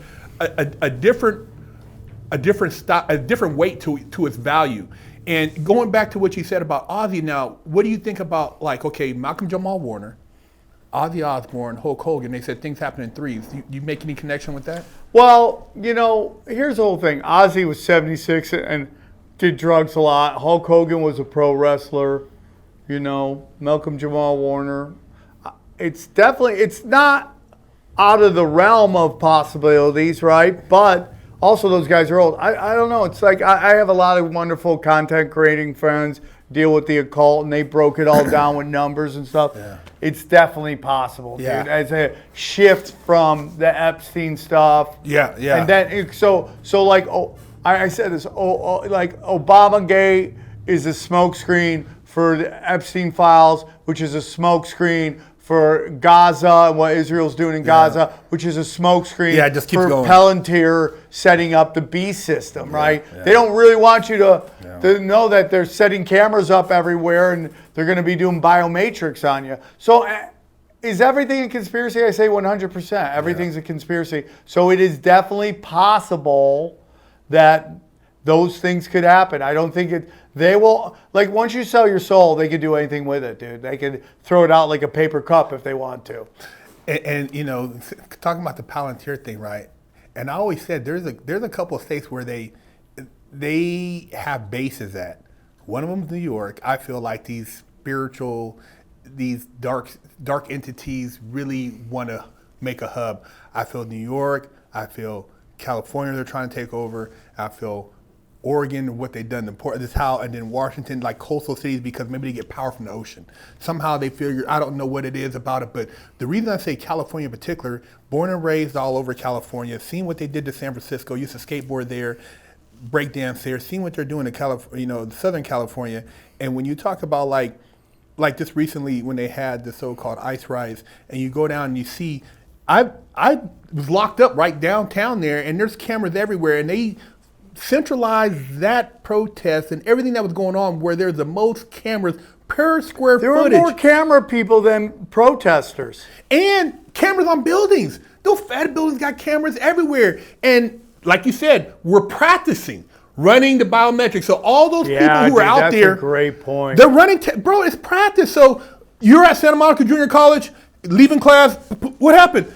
Oh, this day, boop, boop, boop, 3 years ago. Huh, that was 3 years ago. Hey, buddy, we got you. Hey, you, you were over here throwing rocks. Hey, I just did with that guy. Well, that guy worked for us. You were just, they got these people set up, man. Yeah. And just like the whole sanctuary city thing, look, it's like you said, fun on both sides. You can only let so many gang members into a penitentiary before shit kicks off a riot. Keep letting them in, keep letting them in, keep letting them in. These people here, they're paying for medical, paying for this. We're giving all these people stuff, free stuff, right? Let the information out. People get mad. Oh, why are they getting free? We're not. Okay, distracted with a fire. Burn some shit up. Okay, the fire, all right. Oh, they're distracted. Let some more people in. Okay, then we start sending them out. See, these people, they're your enemies. But you're the ones who let them in to create this third cause. Yeah. See, you started that, but you knew this was going to happen because that was part of the long plan. The plan was to create all this, to have this, create that, to now bring in, like you said, the federal government, but then say, oh, they're usurping the state nationalities and kick them out of there. And then all that, eventually, martial law. Yeah. So it all ties what in. they want. So those people you were talking about, like they really care, oh, we're going to start giving the illegals now money and debit card. What about the people who were born and raised here who can't afford housing? Yeah, demoralization. Demoralization. They got guys I just seen where they got people now on the lots, vacant lots in Palisades, setting up fucking shelters, their own shelter, and you can't get them offered. You got to go through an eviction process, and your house is burnt up. Yeah. And so how do you sell your lot? Well, you know how you sell it, Sam? We're here. We'll kick them off of there, and we'll give you this. But my lot worth, hey, do you want to go to court for the next 8 months and blah, blah, blah, blah, blah? We'll give you an offer right now. But we're going to, and then they mask it under the low-income housing. That's bullshit. Yeah. Low-income housing is a smokescreen for these big developers to come in and basically control a piece of property that they haven't been able to get their hands on. That's what they do, dude. They destroy something so they can buy it at pennies on the dollar, and they just don't care, dude. They just don't care, man. If you say Dodger Stadium, they did that with the tortilla flats. There's Seneca Village in New York City. You know what that is now? Central Park. There were people who lived there, and they just murked the whole thing and just turned into a giant Central Park. They did it in Hawaii. They did it in Paradise upstate. They just, because they don't want to pay. It costs billions, if not trillions, for all the land. Now they can buy it pennies on the dollar, and they do it all the time. And you know they want to flip the LA into a smart city, dude. They gotta burn it down so they can flip it. Arson has been a giant tool for them forever. The world fairs of the 1800s. These were just giant, dude. If you say have you ever studied the Chicago World Fair of like the 1870s? No, but I know I lived on Treasure Island. They used to have a World Fair there, and when you look at the World Fairs, when they had like some of the stuff, like it's almost like Iron Man, like Tony Stark's dad. Yeah. And they had all these adventures that were pre-futuristic. Yeah. What happened to all that shit? And then dude, they said they built this like World Fair in 2 years. If you saw it, it would be impossible. It looks like Rome, dude. Yeah. And they said they burn it down. That's how they flip it. That's how they flip it. And everything is divide and conquer. Everything's everything's a psyop to get you to think a certain way. And, you know. And it's not even racial because people think, oh, well, you know, those are rich people. Look, bro, they did it to Sugar Hill, which used to be where the LA airport is, to get those people out of there. Those are rich black. Duke Ellington, a lot of rich black. They get taken out all the time. Black Wall Street. Yeah. That was started off by a false flag that the governor's like niece accused this black man of sexual assault, and he never even touched her. And then they came in and they just carpet bombed everything. And flipped it because they found oil under there. And, you know, you can get into like 9/11 was like that as well. Yeah. It's like hit these people, go after these people because they have oil. But I also think that was more about stargates and like ancient knowledge. Like all they want to do is to erase anything we know about our past. You remember, okay, like you know, 9/11, but even when they raided, Iraq, right? One of the first places they went to is their museums. The museums. And they took a bunch of shit. Yeah. So see, nobody really talks about that. They talk about, oh, they found gold over here from Saddam and this, but they went in there. They took shit, man, that was antiquated. Yeah. That was like powerful shit. See, people think, oh, that's just no, man. You put that shit under light, and there's like shit that comes out. There's power in this stuff, man, because you don't know where it came from. Really, they're trying to figure it out, reverse engineer it. They do that with symbols too. Like they'll take a symbol that like is ancient for like the universe or peace, and then they'll corrupt it. Mm-hmm. You know, like the circle that goes like that kind of inward. Mm-hmm. That's the symbol for the universe. But now they make you think it's a pedophile symbol. The swastika is the same thing. That's an old Hindu symbol. Well, even the rainbow. Yeah. I mean, look at that. Now you look at the rainbow, you think gay. They corrupt symbols, dude. Yeah. That's a part of it. And they get us all to fight with each other. I'm going to talk about something, and if you don't want to talk about it, that's fine. I think the N-word is a giant psyop. Oh, it is. I think the M-word is a giant psyop to get us all to fight with each other. And the way some people defend it is as this kind of thing. It's like their personal thing. It's our thing. And you ask them to explain it, they can't really explain it. And again, this isn't me wanting to call anybody the M-word. You know, that's not my goal. I love everybody, but it's like it's such a psyop to divide. It's so toxic and so crazy. One side says it like water flowing over a waterfall. The other one says it and it's burning crosses. It's used to divide and conquer. I'm not saying it doesn't have negative connotations, but the reaction to it is so fucking insane, and it's just a tool to divide and conquer. It's a tool, and what people don't realize is that this right here, it doesn't mean that you're on a particular side, because some of these people operate on both sides. Yes. And so, you know, when you go back and you think, oh man, you know, this guy, and I remember people say, you know, oh, that guy's from your town, or that's your people. I'm like, dude, I don't know you like that, so I'm not going to say you're my people, because we might not have the same spiritual beliefs. So just because you look like me don't mean you're aligned with my values. Yes. And if you go back through, like you said, through history and start looking at, if we really could see how shit really got down in a lot of what we thought was history, as far as history's a lie. Even slave owners. You know, black slave owners. Dude, I'm more, bro. I'm part more. Well, the slaves didn't come on boats, man. They want you. I'm not saying that none, but most of them were Moors out of Florida, dude. The Moors were already here. They had great civilizations. They were Eastern. They were European, African explorers, and they had technology and science, and they had incredible clothing, and they had colonized Florida. And then, so everyone's like, Columbus came here. Columbus had the Irish show him how to get here. That's right. Well, I was going to talk about that, because for people to think, they're like, well, blacks in 10 years were reading and had this. They were already here. They were already here, dude. There's Moors that had what they consider, they were under the Moorish nation. They were sovereign. They never were in slavery. They had their own cities. And do you think every city had Kunta Kinte running around? Yeah. You know what I mean? It wasn't Kunta Kinte in everywhere, you know? So that's the bullshit to make you feel inferior, and then it also brings anger, and then it creates a divide because you think you come from nothing. If you think you come from nothing and you steal and rob, well, man, I didn't have nothing anyway. So it's a psychological mind effort that, you know, that's going down, you know? What I learned in recovery is that you are where you are based on the actions you've taken, the decisions you've made, and the actions you've taken. That's where you are in your life. You made a choice, you took some action, you are where you are. But our culture doesn't do that. Our culture tells people it's okay to blame all this other stuff. Now, I have a theory, okay, that we live in a giant haunted house. Like, this realm is a haunted house. And some places are more haunted than others. And we're born into certain things, and I'm not saying anyone deserves anything, but we have these soul contracts. And we're here to learn life lessons. And so if you look at like Iraq, right?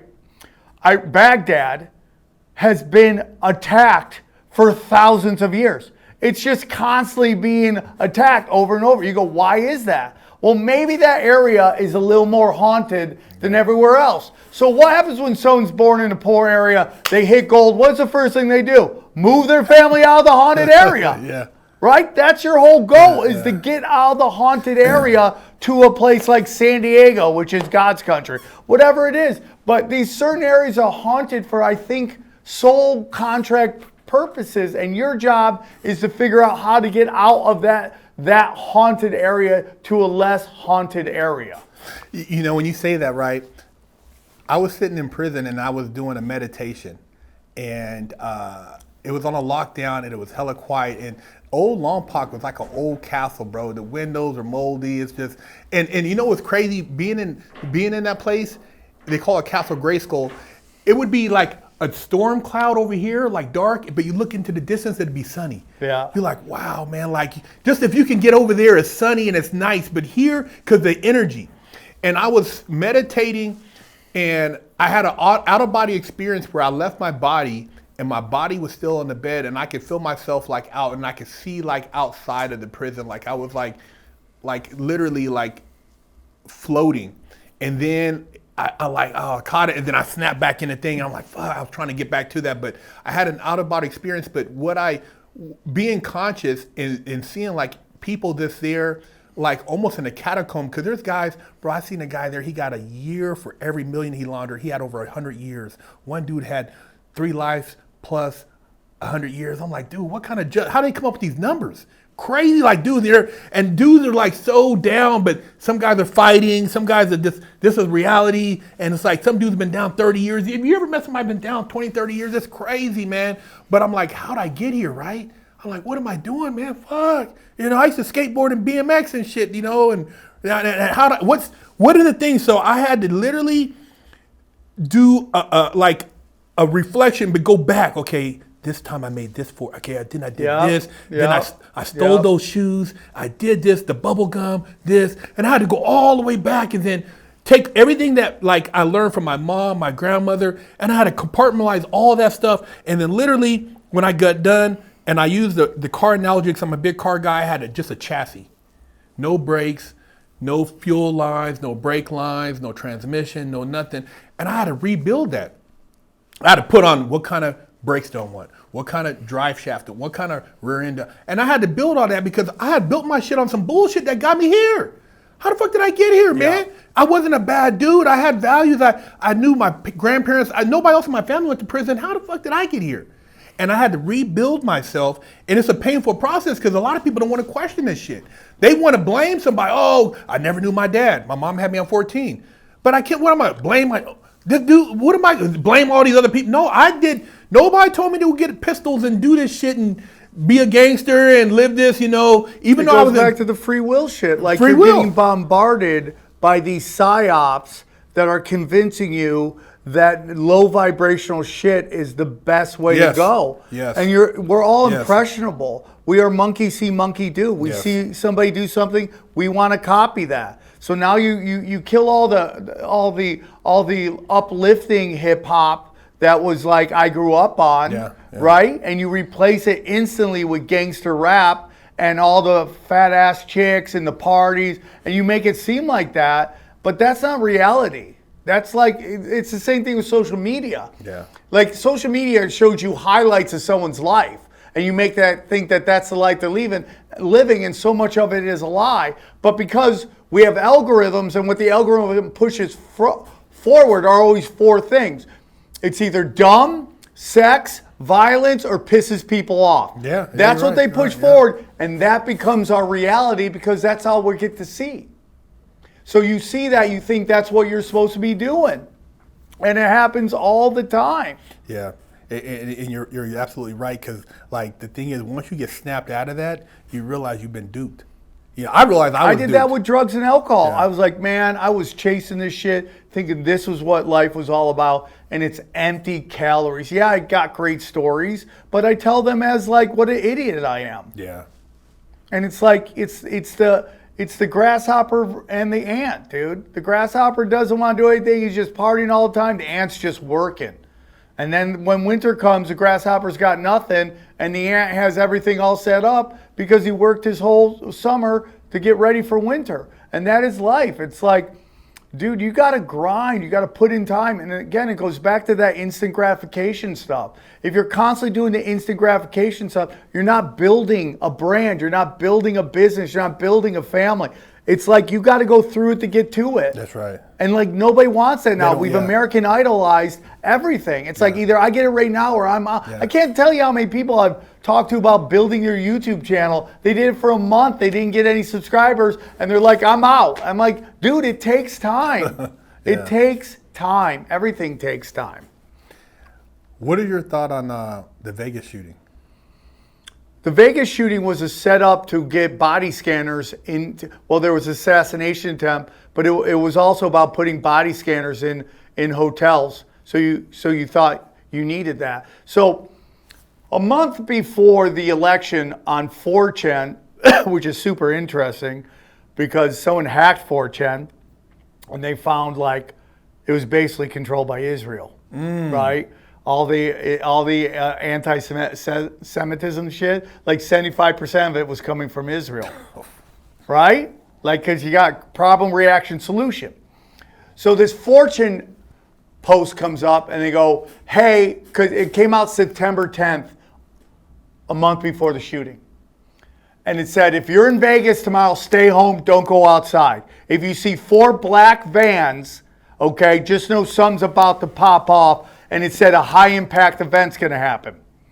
So my belief is they saw 910 what is it? Hold on. Route 91 on the, okay. So basically they saw what they thought was 9/11 and they thought was going to happen the next day, right? But really what they saw was, okay, here it is. It's 91101, which was basically they thought was 9/11, but really it was the date was like Route 91 on the October 1st, which is the day the shooting happened, right? So they thought it was 9/11 or they were playing the game it was 9/11, but really it was the date and location of where this shit was going to go down, which was the Route 91 Country Music Festival on October 1st, which is exactly when it happened. And the whole thing was just the top 2 floors of the Mandalay Bay are owned by the Saudis. This guy was allowed to go up and down. He was using planes that were owned by the FBI. He was a gun runner. And his problem was he was starting to get too loud. When you're a gun shooter? The shooter was getting too loud because he was starting to sue people like hotels.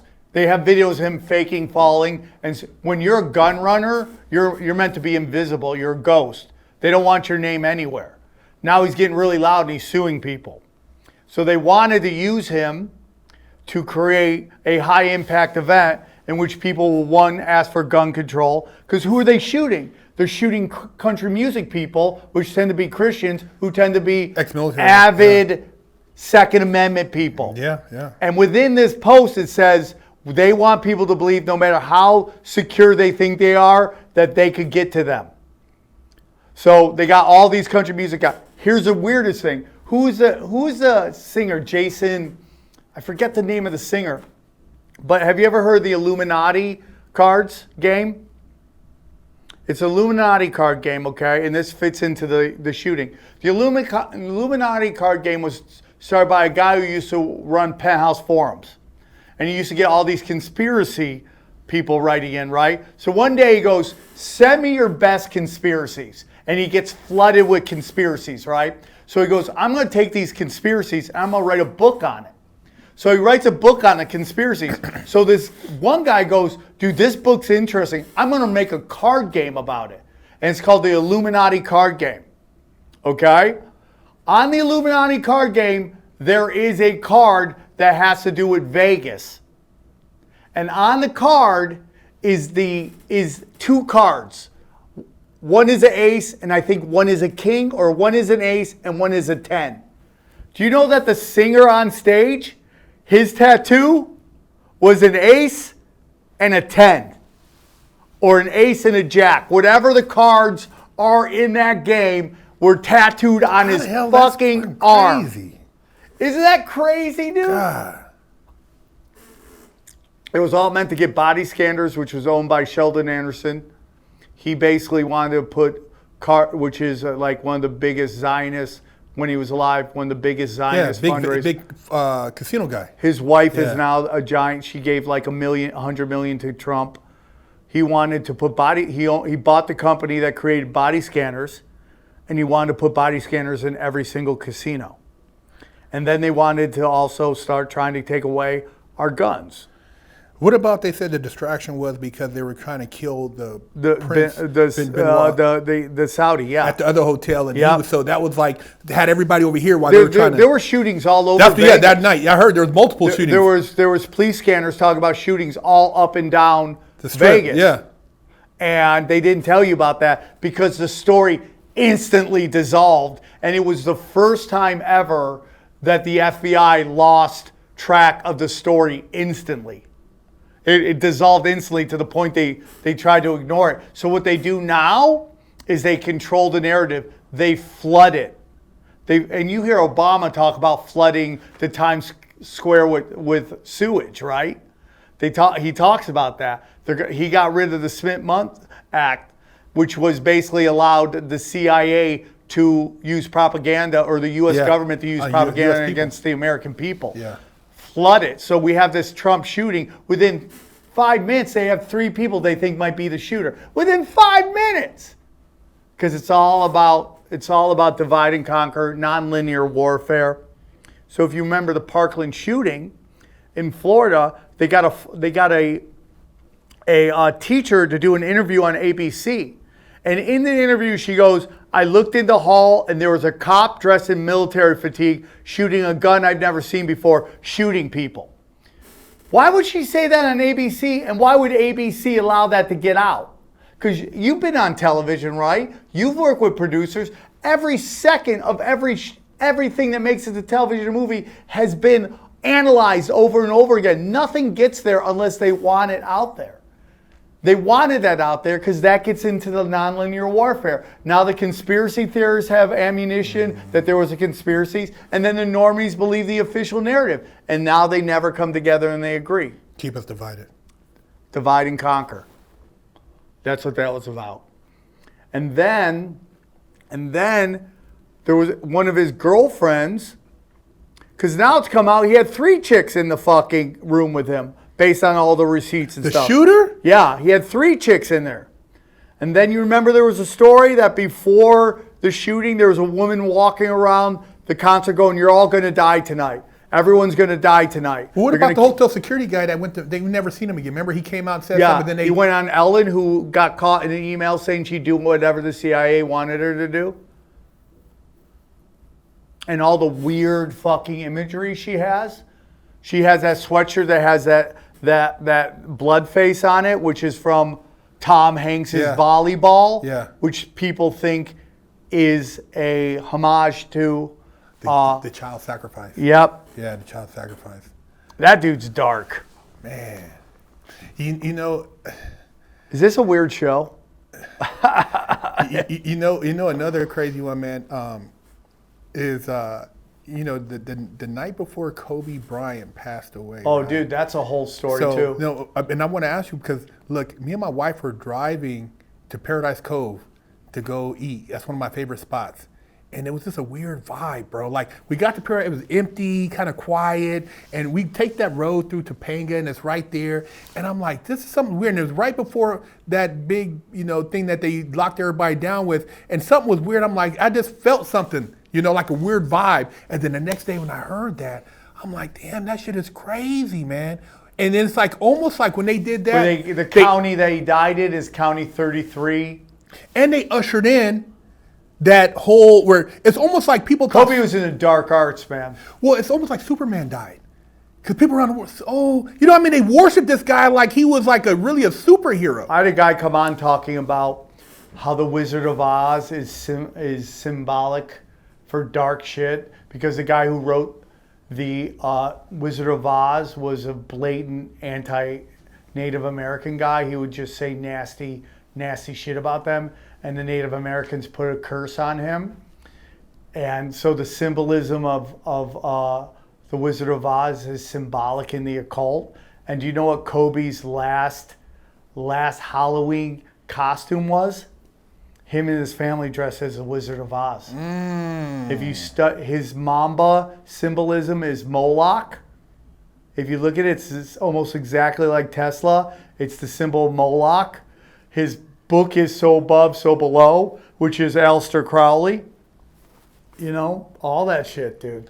You know, it's for a lot of these people who are watching this, and I know people get mad because they don't want to believe that these people could be dealing in darkness. The problem with Kobe thought he was a shark on and off the court. On the court, he was a fucking great white. But he started working with pharmaceutical companies, and he wanted to sue them, and I you heard don't about sue that. them.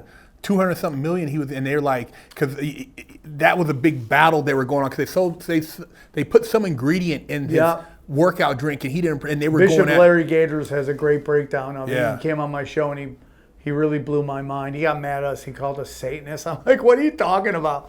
But because he came on the show and said some stuff that the crowd didn't, and that's my show. Yeah. I'll let anybody come on, and I let them come on and say what they want, and then the audience decides whether you fake the funk on a nasty dunk, right? So, like, I don't control that. I'll let you say whatever you want, which is an old Art Bell way of interviewing. Yeah. Unless you're saying some blatant shit that I know is not true or I think is, like, pretty fucking anti-humanity, I'll let you say what you want to say. I don't care. That's the show.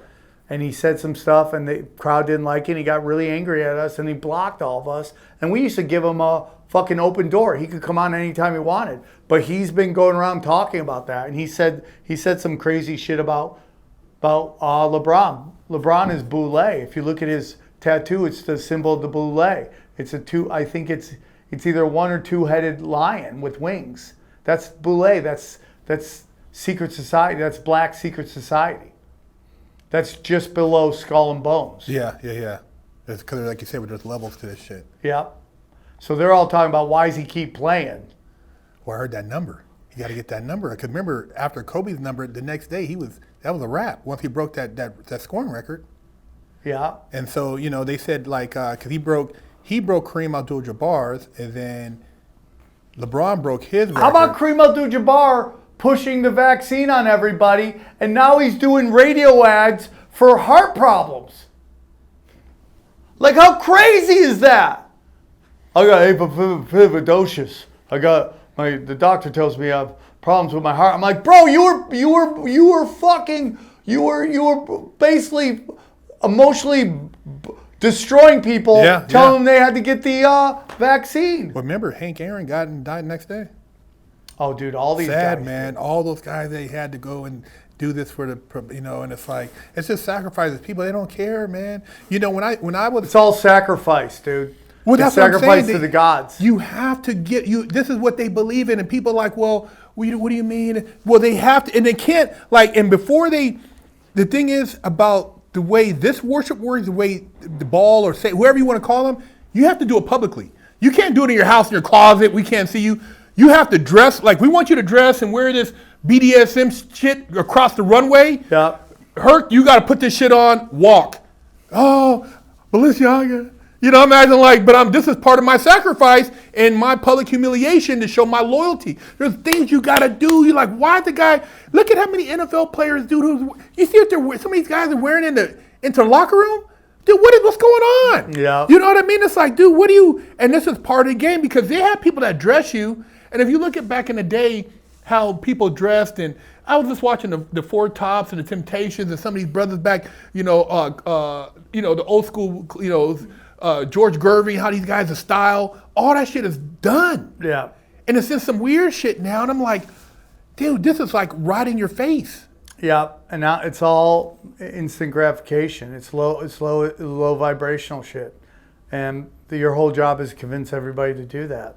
And I've been saying this forever. The old gods want to come out and play. They, ever since the flood, they've been kind of hiding, and now they kind of want to come out and they're tired of being in the background. They want to come out and play, and that's what's happening right now. So what do you see as the answer, the solution? I mean, I just try to put out the message, man. I mean, everything is leaning. They want everybody just to sell out. Anybody that has any type of They want influence. everyone demoralized. Yeah. Look at California, the way our governor's operating. He wants uber rich and extremely poor. That's all he wants. That's what they want. They don't want you to be able to leave anything for your kids. Why their kids they want all the old knowledge hidden away. They teach their children it while your kids have to start from zero. They don't want you to be able to pass on anything to your kids. That's right, yeah. And that's it. And it's really hard to start from zero. A lot of us have. My parents were great. They gave me a great upbringing. You know, I moved to LA. I didn't know anybody. I had to start from zero. And then I'm going up against kids who are generational here. And it's all trust fund kids. Yeah.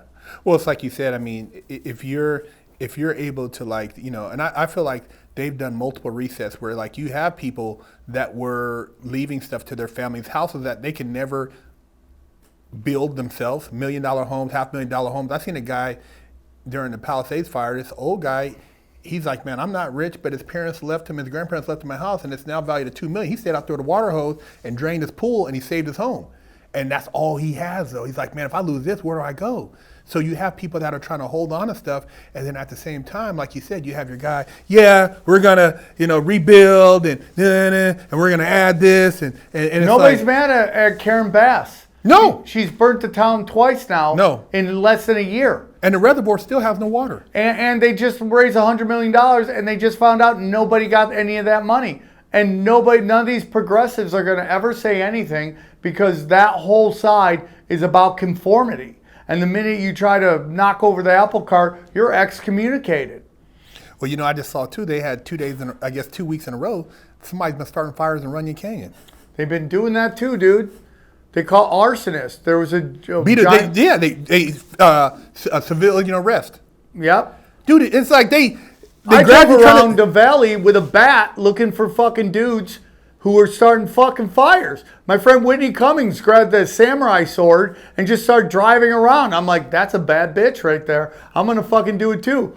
Now, if you're going to get a bat, you got to get a glove because you got to tell them you play fucking softball. So I grabbed the bat and the ball and a glove, and I just drove around looking for people trying to start fires. Did you see that investigative journalist who said that there was a couple from Oregon that had a fire truck that had a fake fire truck? Yes. And the lady was an environmentalist, and her boyfriend had been an arsonist who had burnt down rich people's homes. Yeah. And I'm like, dude, and they had visited the area 2 or 3 times prior to the fires. Every bad idea ever created was created by a trust fund kid who was able to think and imagine fucking how it should be because he never had to worry about money or anything. I guarantee you that climate, that climate woman. Oh yeah, the one we don't hear nothing else about now. Yeah. She was, the woman with the arsonist that was down there. I guarantee you she's a rich kid. If you look at all the riots, like especially in Portland, they were all kids whose parents work at Nike. Yeah. Rich kids just cosplaying oppressed people. And then the Washington. You saw the DEI stuff. If you saw the diversity stuff at Hollywood, they've done studies on it. Most of the people got diversity hires came from Ivy League schools. It's all fucking bullshit. It's just cosplaying oppression. I'm not saying there's not oppression out there. I'm not saying that there aren't like things at work that can cause chaos, but most of this stuff is cosplayed by rich kids. One of the kids who did a BLM sit-in at a university in the Midwest, they found out his parents were both millionaires. Cosplaying. People want credit for oppression they didn't go through sometimes. Well, it's like the backstory in AOC. Her dad had a private architectural firm, multi-millionaire, went to a private school that cost $40,000 a year, but she paraded herself like she's Jenny from the Bronx, that she was a bartender, that she, Yeah, it's total lie. It's all bullshit. She has fat cans and they hired her. She did a casting call. Nobody wanted. I had R.A. the Rugged Man, who's one of my favorite fucking hip hop rappers out there. He came on the show and I was like, yeah, she got casted. He didn't want to believe it at the time because it was brand new data. They're all cosplaying. It's all make-believe.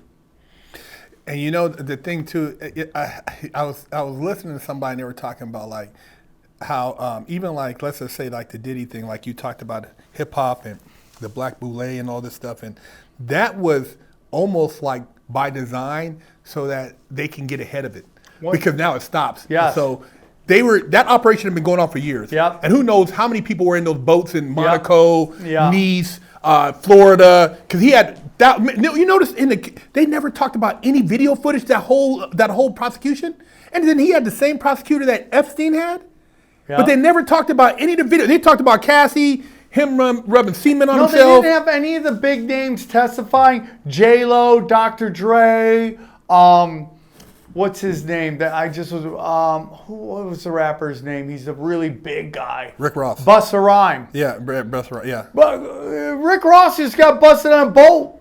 I seen that. With some, like, and I don't care if you're gay, but it's like, what is it about being closeted that they are manipulating you and controlling you? Yeah. That's why, like, I get mad at the left. I'm like, when you start demonizing gay people, you create blackmail avenues.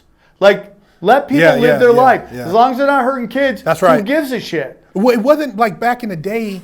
I mean, my aunt was gay. I mean, going to Frisco, I never knew she was gay, but I'm like, I never put two and two together. She had a girl, girl. Oh, okay, whatever. But now it's been weaponized. It's weaponized, and then they tie in these this children element. You know what I mean? To where it comes into corrupt the youth. Corrupt the youth. That's a communist move. That's a Marxist move. Yeah. Destroy the youth. I got introduced to sex very early, and I had great parents. They didn't do anything. Have any of my family had any involvement with that? But the surrounding environment. I was introduced to sex very early. I was introduced to pornography very early, and it had detrimental effects on me. Detrimental. I was too young. I look at my kids and how young they are, and I was into stuff at their age. And I go, they're so innocent right now. And what I was involved in, I'm like, oh my God. And that's why I've had a giant addiction to that stuff that has done immense damage to me in the long run.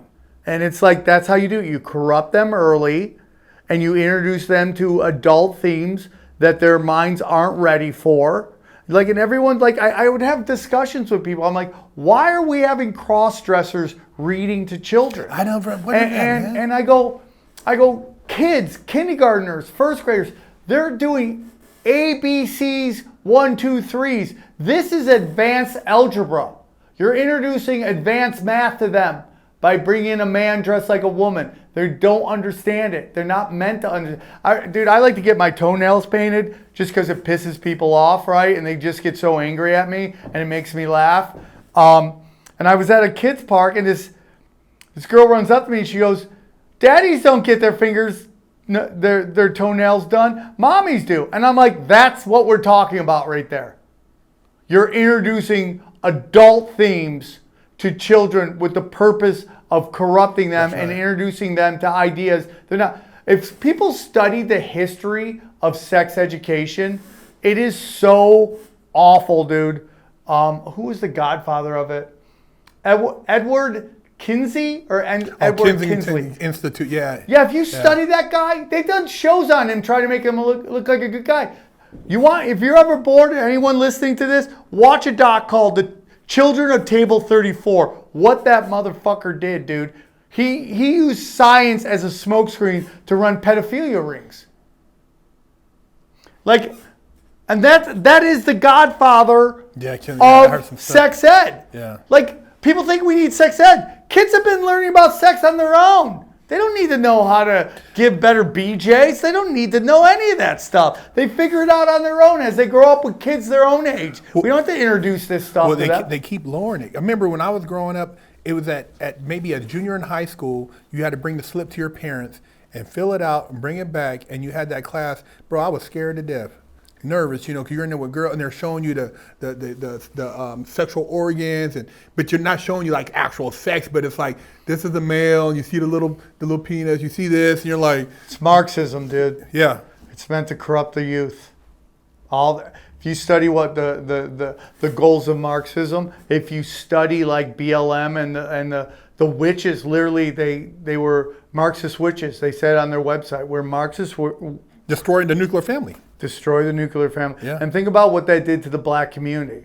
And they do that over and they run the same game plan. What they did to the black community, they did to the Native Americans first. That's right. And what they do is they destroy the economy so men can't work. They empower women so they have jobs. Men are defined by their ability to make a check. And when they got no chance, and it just demoralizes them. And then what do? You flood it with drugs and alcohol. So now they're lost. They get arrested. They're out of the house.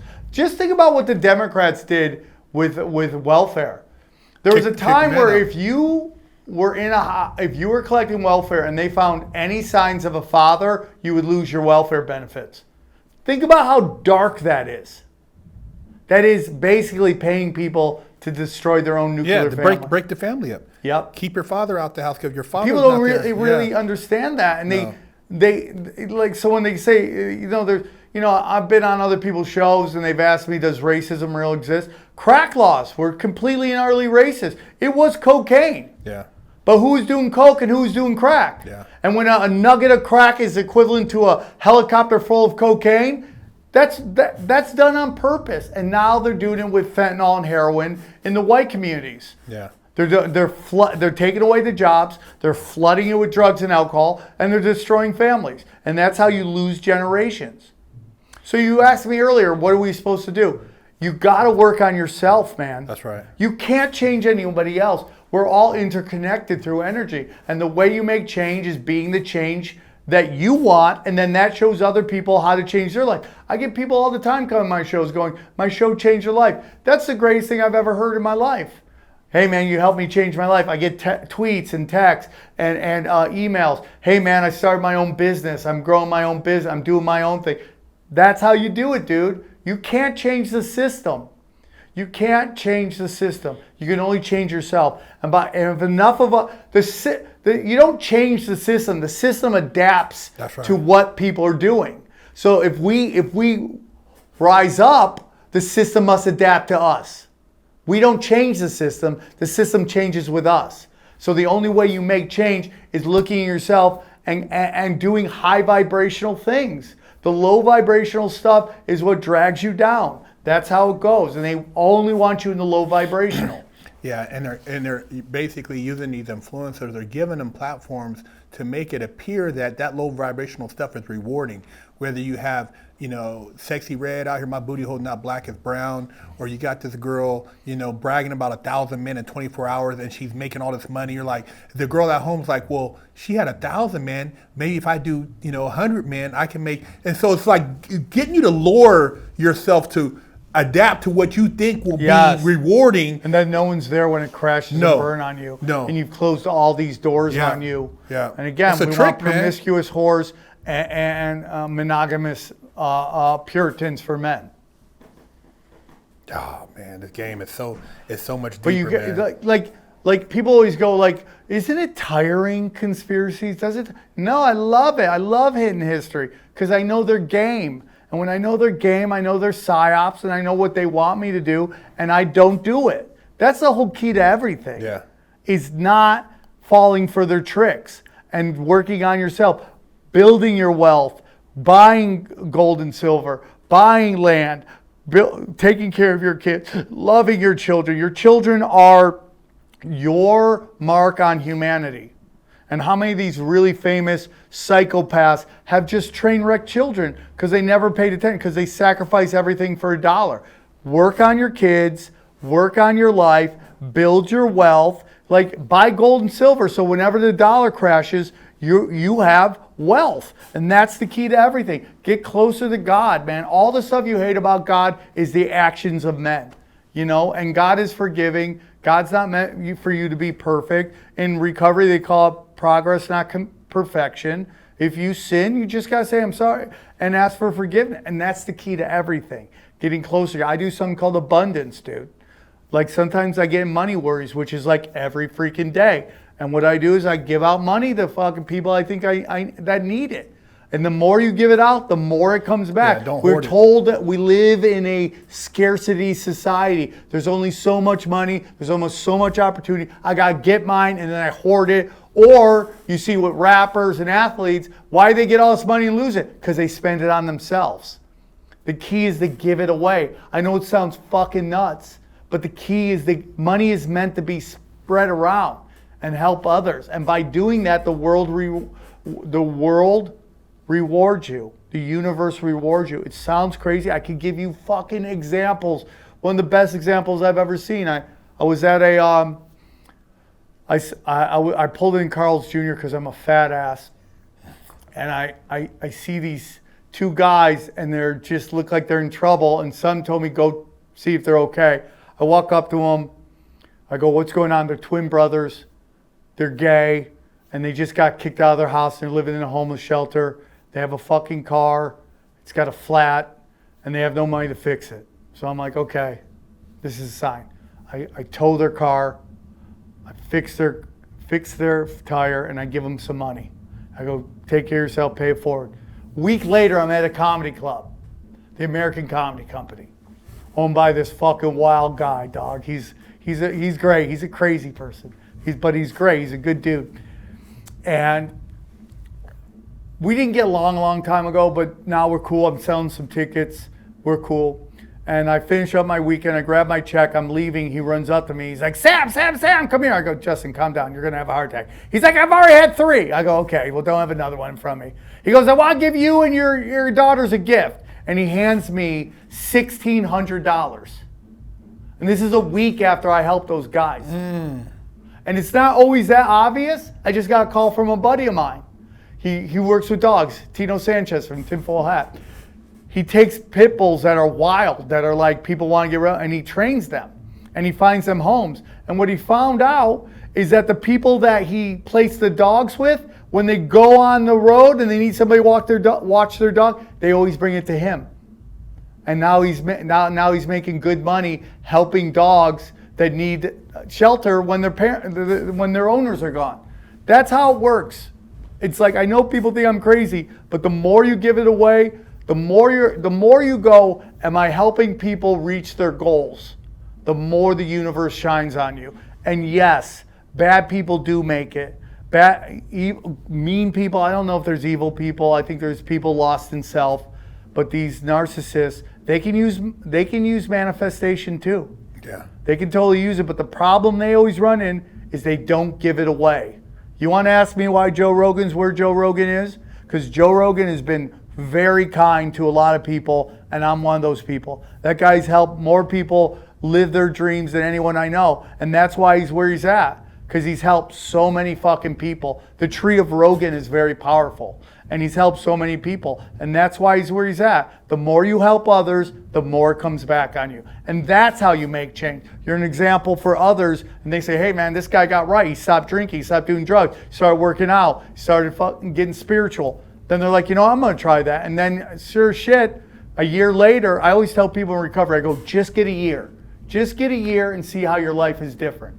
And it's always better. It may not be where you want it to be, but you're on the track. And that's all that matters. You have hope.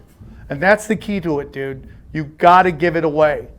The minute you keep it and you hoard it is the minute it gets taken from you. You think some people just at times should take a break from social media? Oh yeah, dude, I want to do that so badly. Yeah. I'm working on a couple projects. If they go well, you'll never hear from me again. I'll be fucking a ghost, dog. It's just like the fucking promoting and all that shit, and then just, oh, look how good this person's doing this. Like in comedy, Instagram has their thumb on the competitive balance. YouTube and Instagram have their thumb. And you know what they're promoting? Dumb. The dumb comics get all the... And I love everybody. I don't hate... Dude, if you're a nice person and you're thriving, even if your comedy isn't my particular favorite, and you're a nice person, I root for you, dude. I'm never going to be, oh, that guy made, fuck him, why did he make... That's not my style, dude. If I ever got jealous of somebody, it wasn't because I didn't want him to do well. I just wish I could be there with him. You know what I'm saying? And I want them to thrive. And it's just, they got the competitive balance, and this is pushing out the stupid and not letting anybody see the guys questioning authority, taking chances. They throttle them, dude. I recently got over 30 days, which isn't big for some, but I got 10 million views across my platform. Just 6-7 months ago, dude, I was at 200,000 over 30 days because they were just high. Then you go see who saw your post, and it's like 99. I had one post that was 99.9% my subscribers 1% non-subscribers. That's shadow banning. That's not letting anybody see your shit. That's how they do it. They control it by, it's all about reach. Yeah.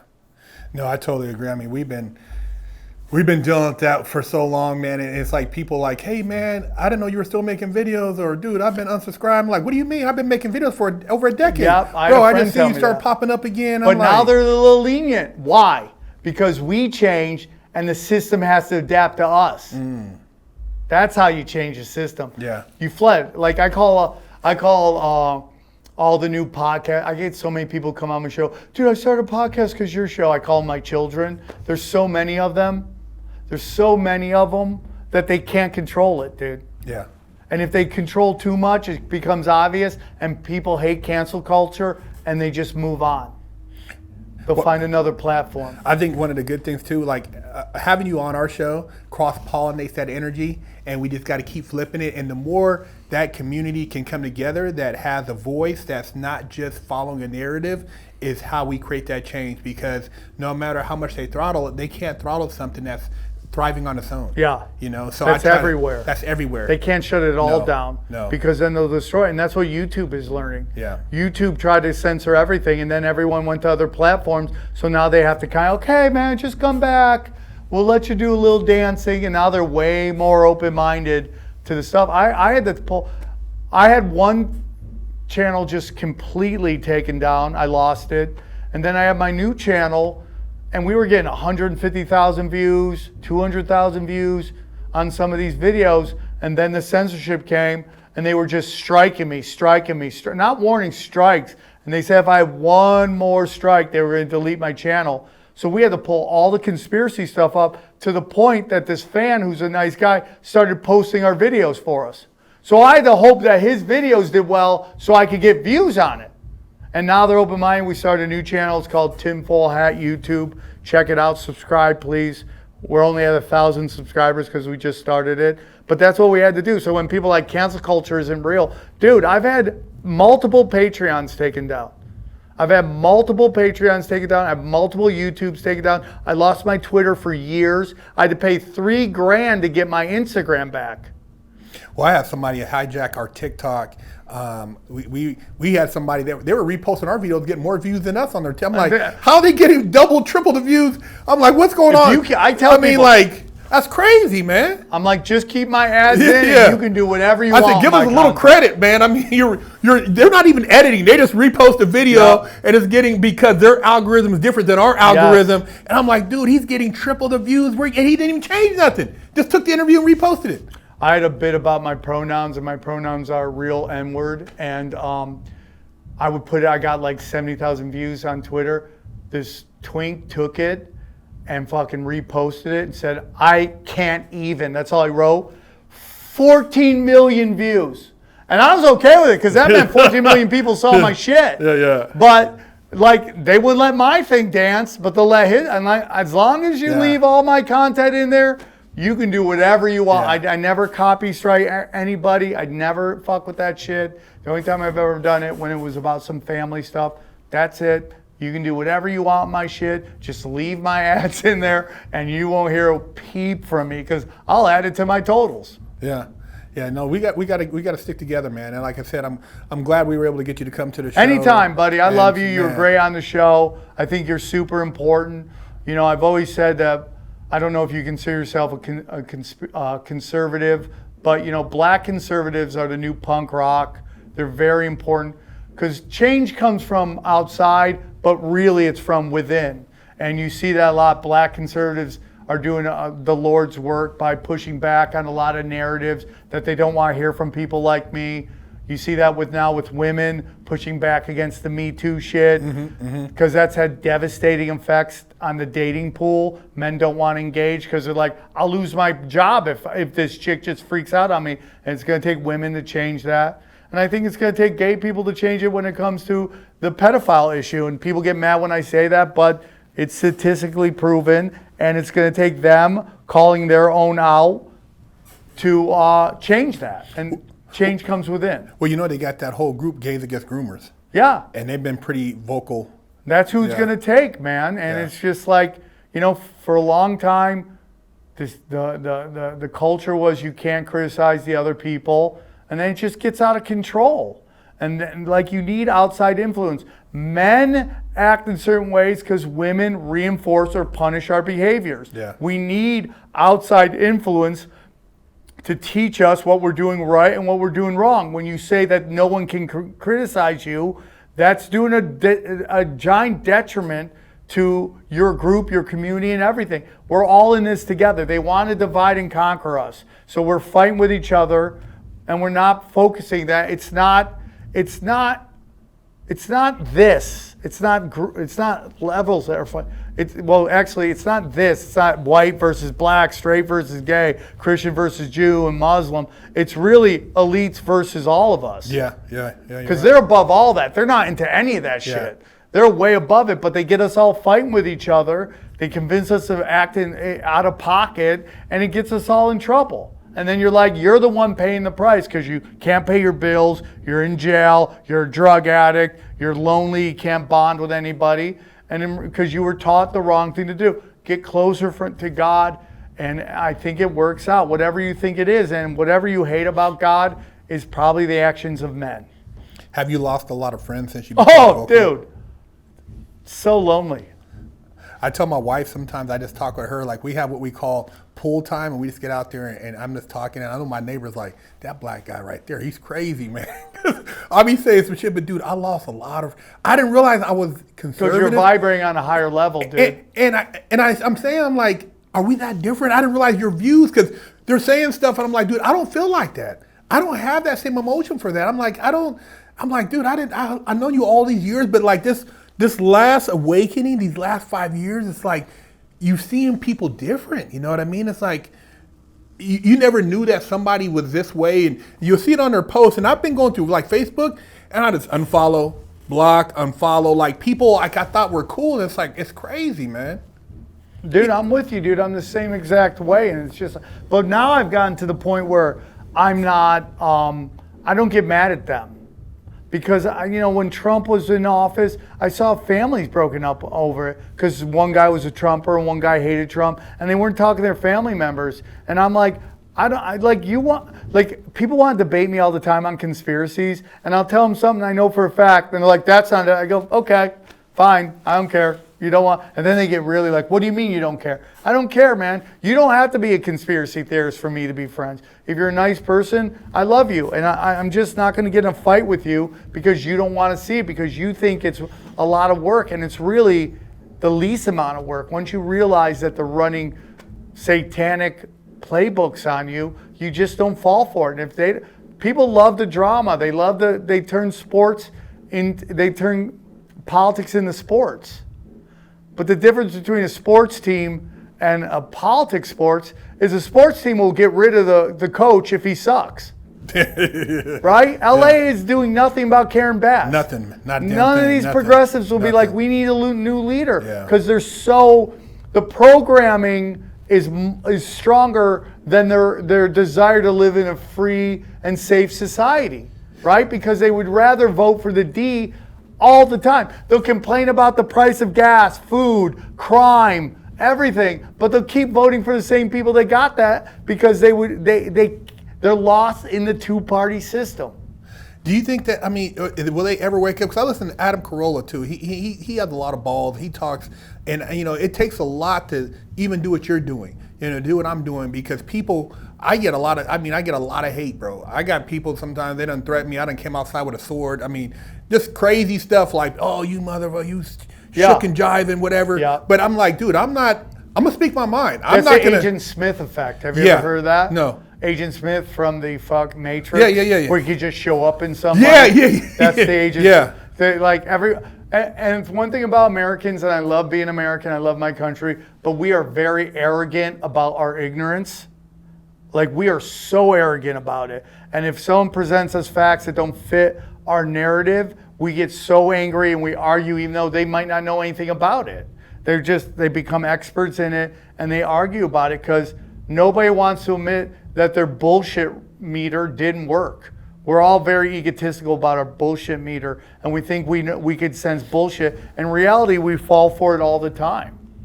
What do you think it's going to take for people out here? And like I said, I was born and raised in California. For them to see that, like the level of leadership and the crime. I mean, dude, in the crime level, and I'm an ex-criminal, bro.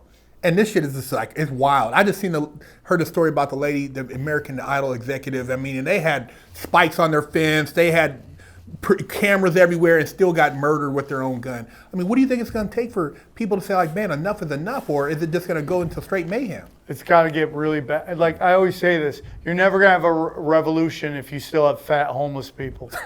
You're just never going to do it. Yeah. When you can be 300 pounds and have an iPhone in your hand, you're living comfortably. Oh, yeah. Right? Yeah. So I don't want it to get bad. I really don't. We have a good thing. They don't want it. They have no fear of us. That's our biggest problem. You study history, the masses didn't put up with this shit. Yeah, they stormed the castle. In our pocket. Yeah. And I don't want pain, suffering, or anything like that. But the leaders have to have, there's way more of us than there are of them. Leaders have to have fear of us. Yeah, you're right. Accountability. And there has to be accountability. When was the last time an elite went to jail? Oliver North for the Iran-Contra?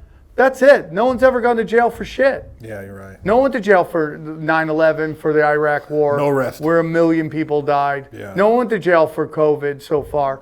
I mean, what's it going to take? And people, that's where it's got to be. And you just got to work with people and show them it's okay. It's okay. It's okay to not be into groupthink.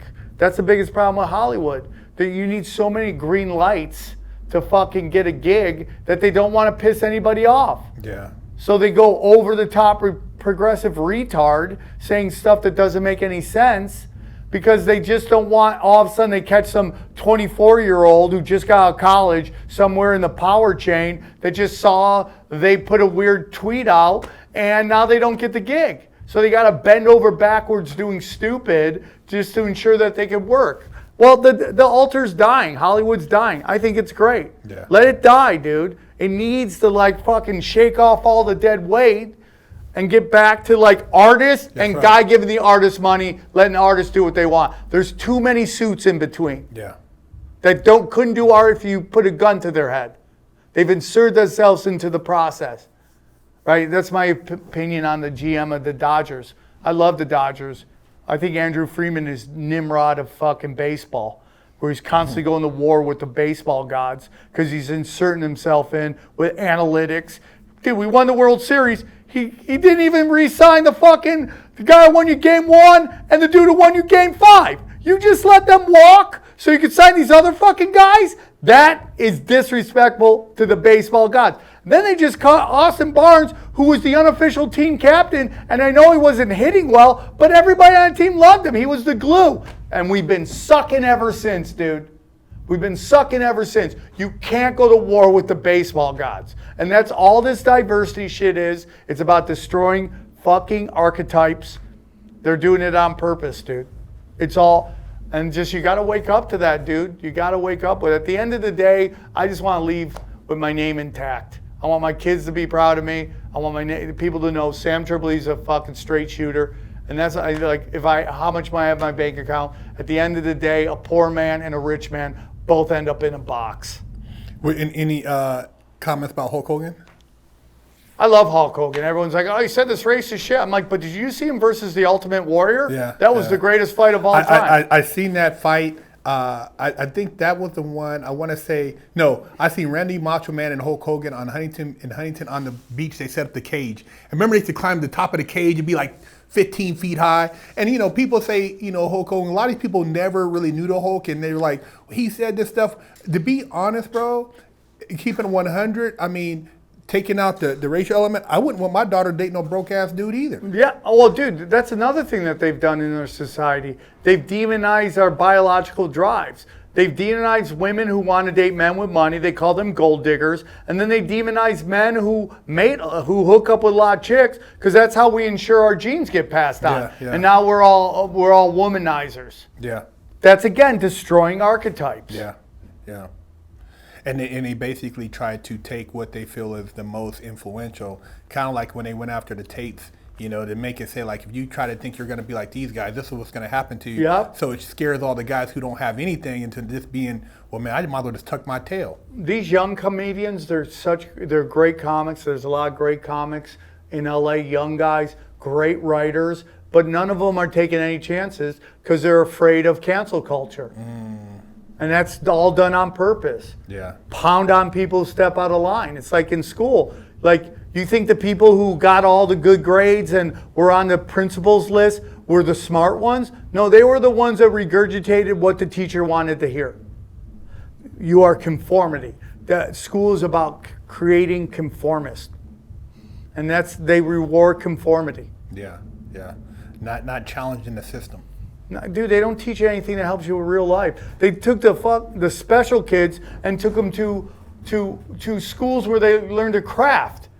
Like, that was supposed to be a punishment, to go learn how to be a plumber, how to be an electrician, how to build stuff. Why all the other good kids were in school sitting down, bell ringing like it's work, like you're working in a factory. That's what school's about, creating good factory workers who are obedient. But see, even when I was in school, they had the GATE program, and I heard they got rid of a lot of that because they didn't want kids to feel like they weren't special. No. Do you know what the GATES program was?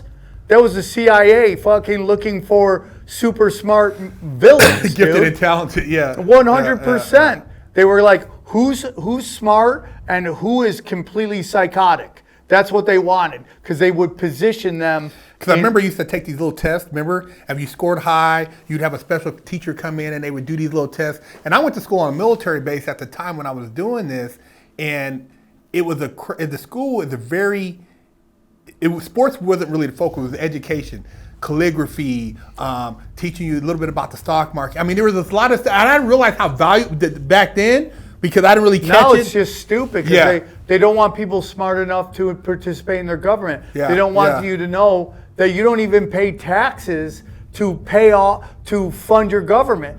That's why we have a gazillion trillion dollar debt right now, because the government is funded off of printed Fed money. That's right. Your money goes to pay off the interest on the loan of the money printed. If we're printing money, why do we have to pay taxes?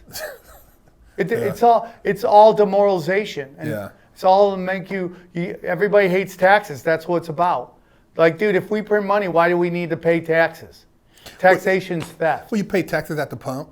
You pay taxes at the cash register. When you buy your groceries. So why are you taxed on the top of that? So and then you look at California, the number one employer is fucking the government. Okay? That's socialism. When the government is your number one employer, that's more conformity, and as it gets bigger, it needs more taxes to fund it, and they want more people on the government tip. Small government, dude.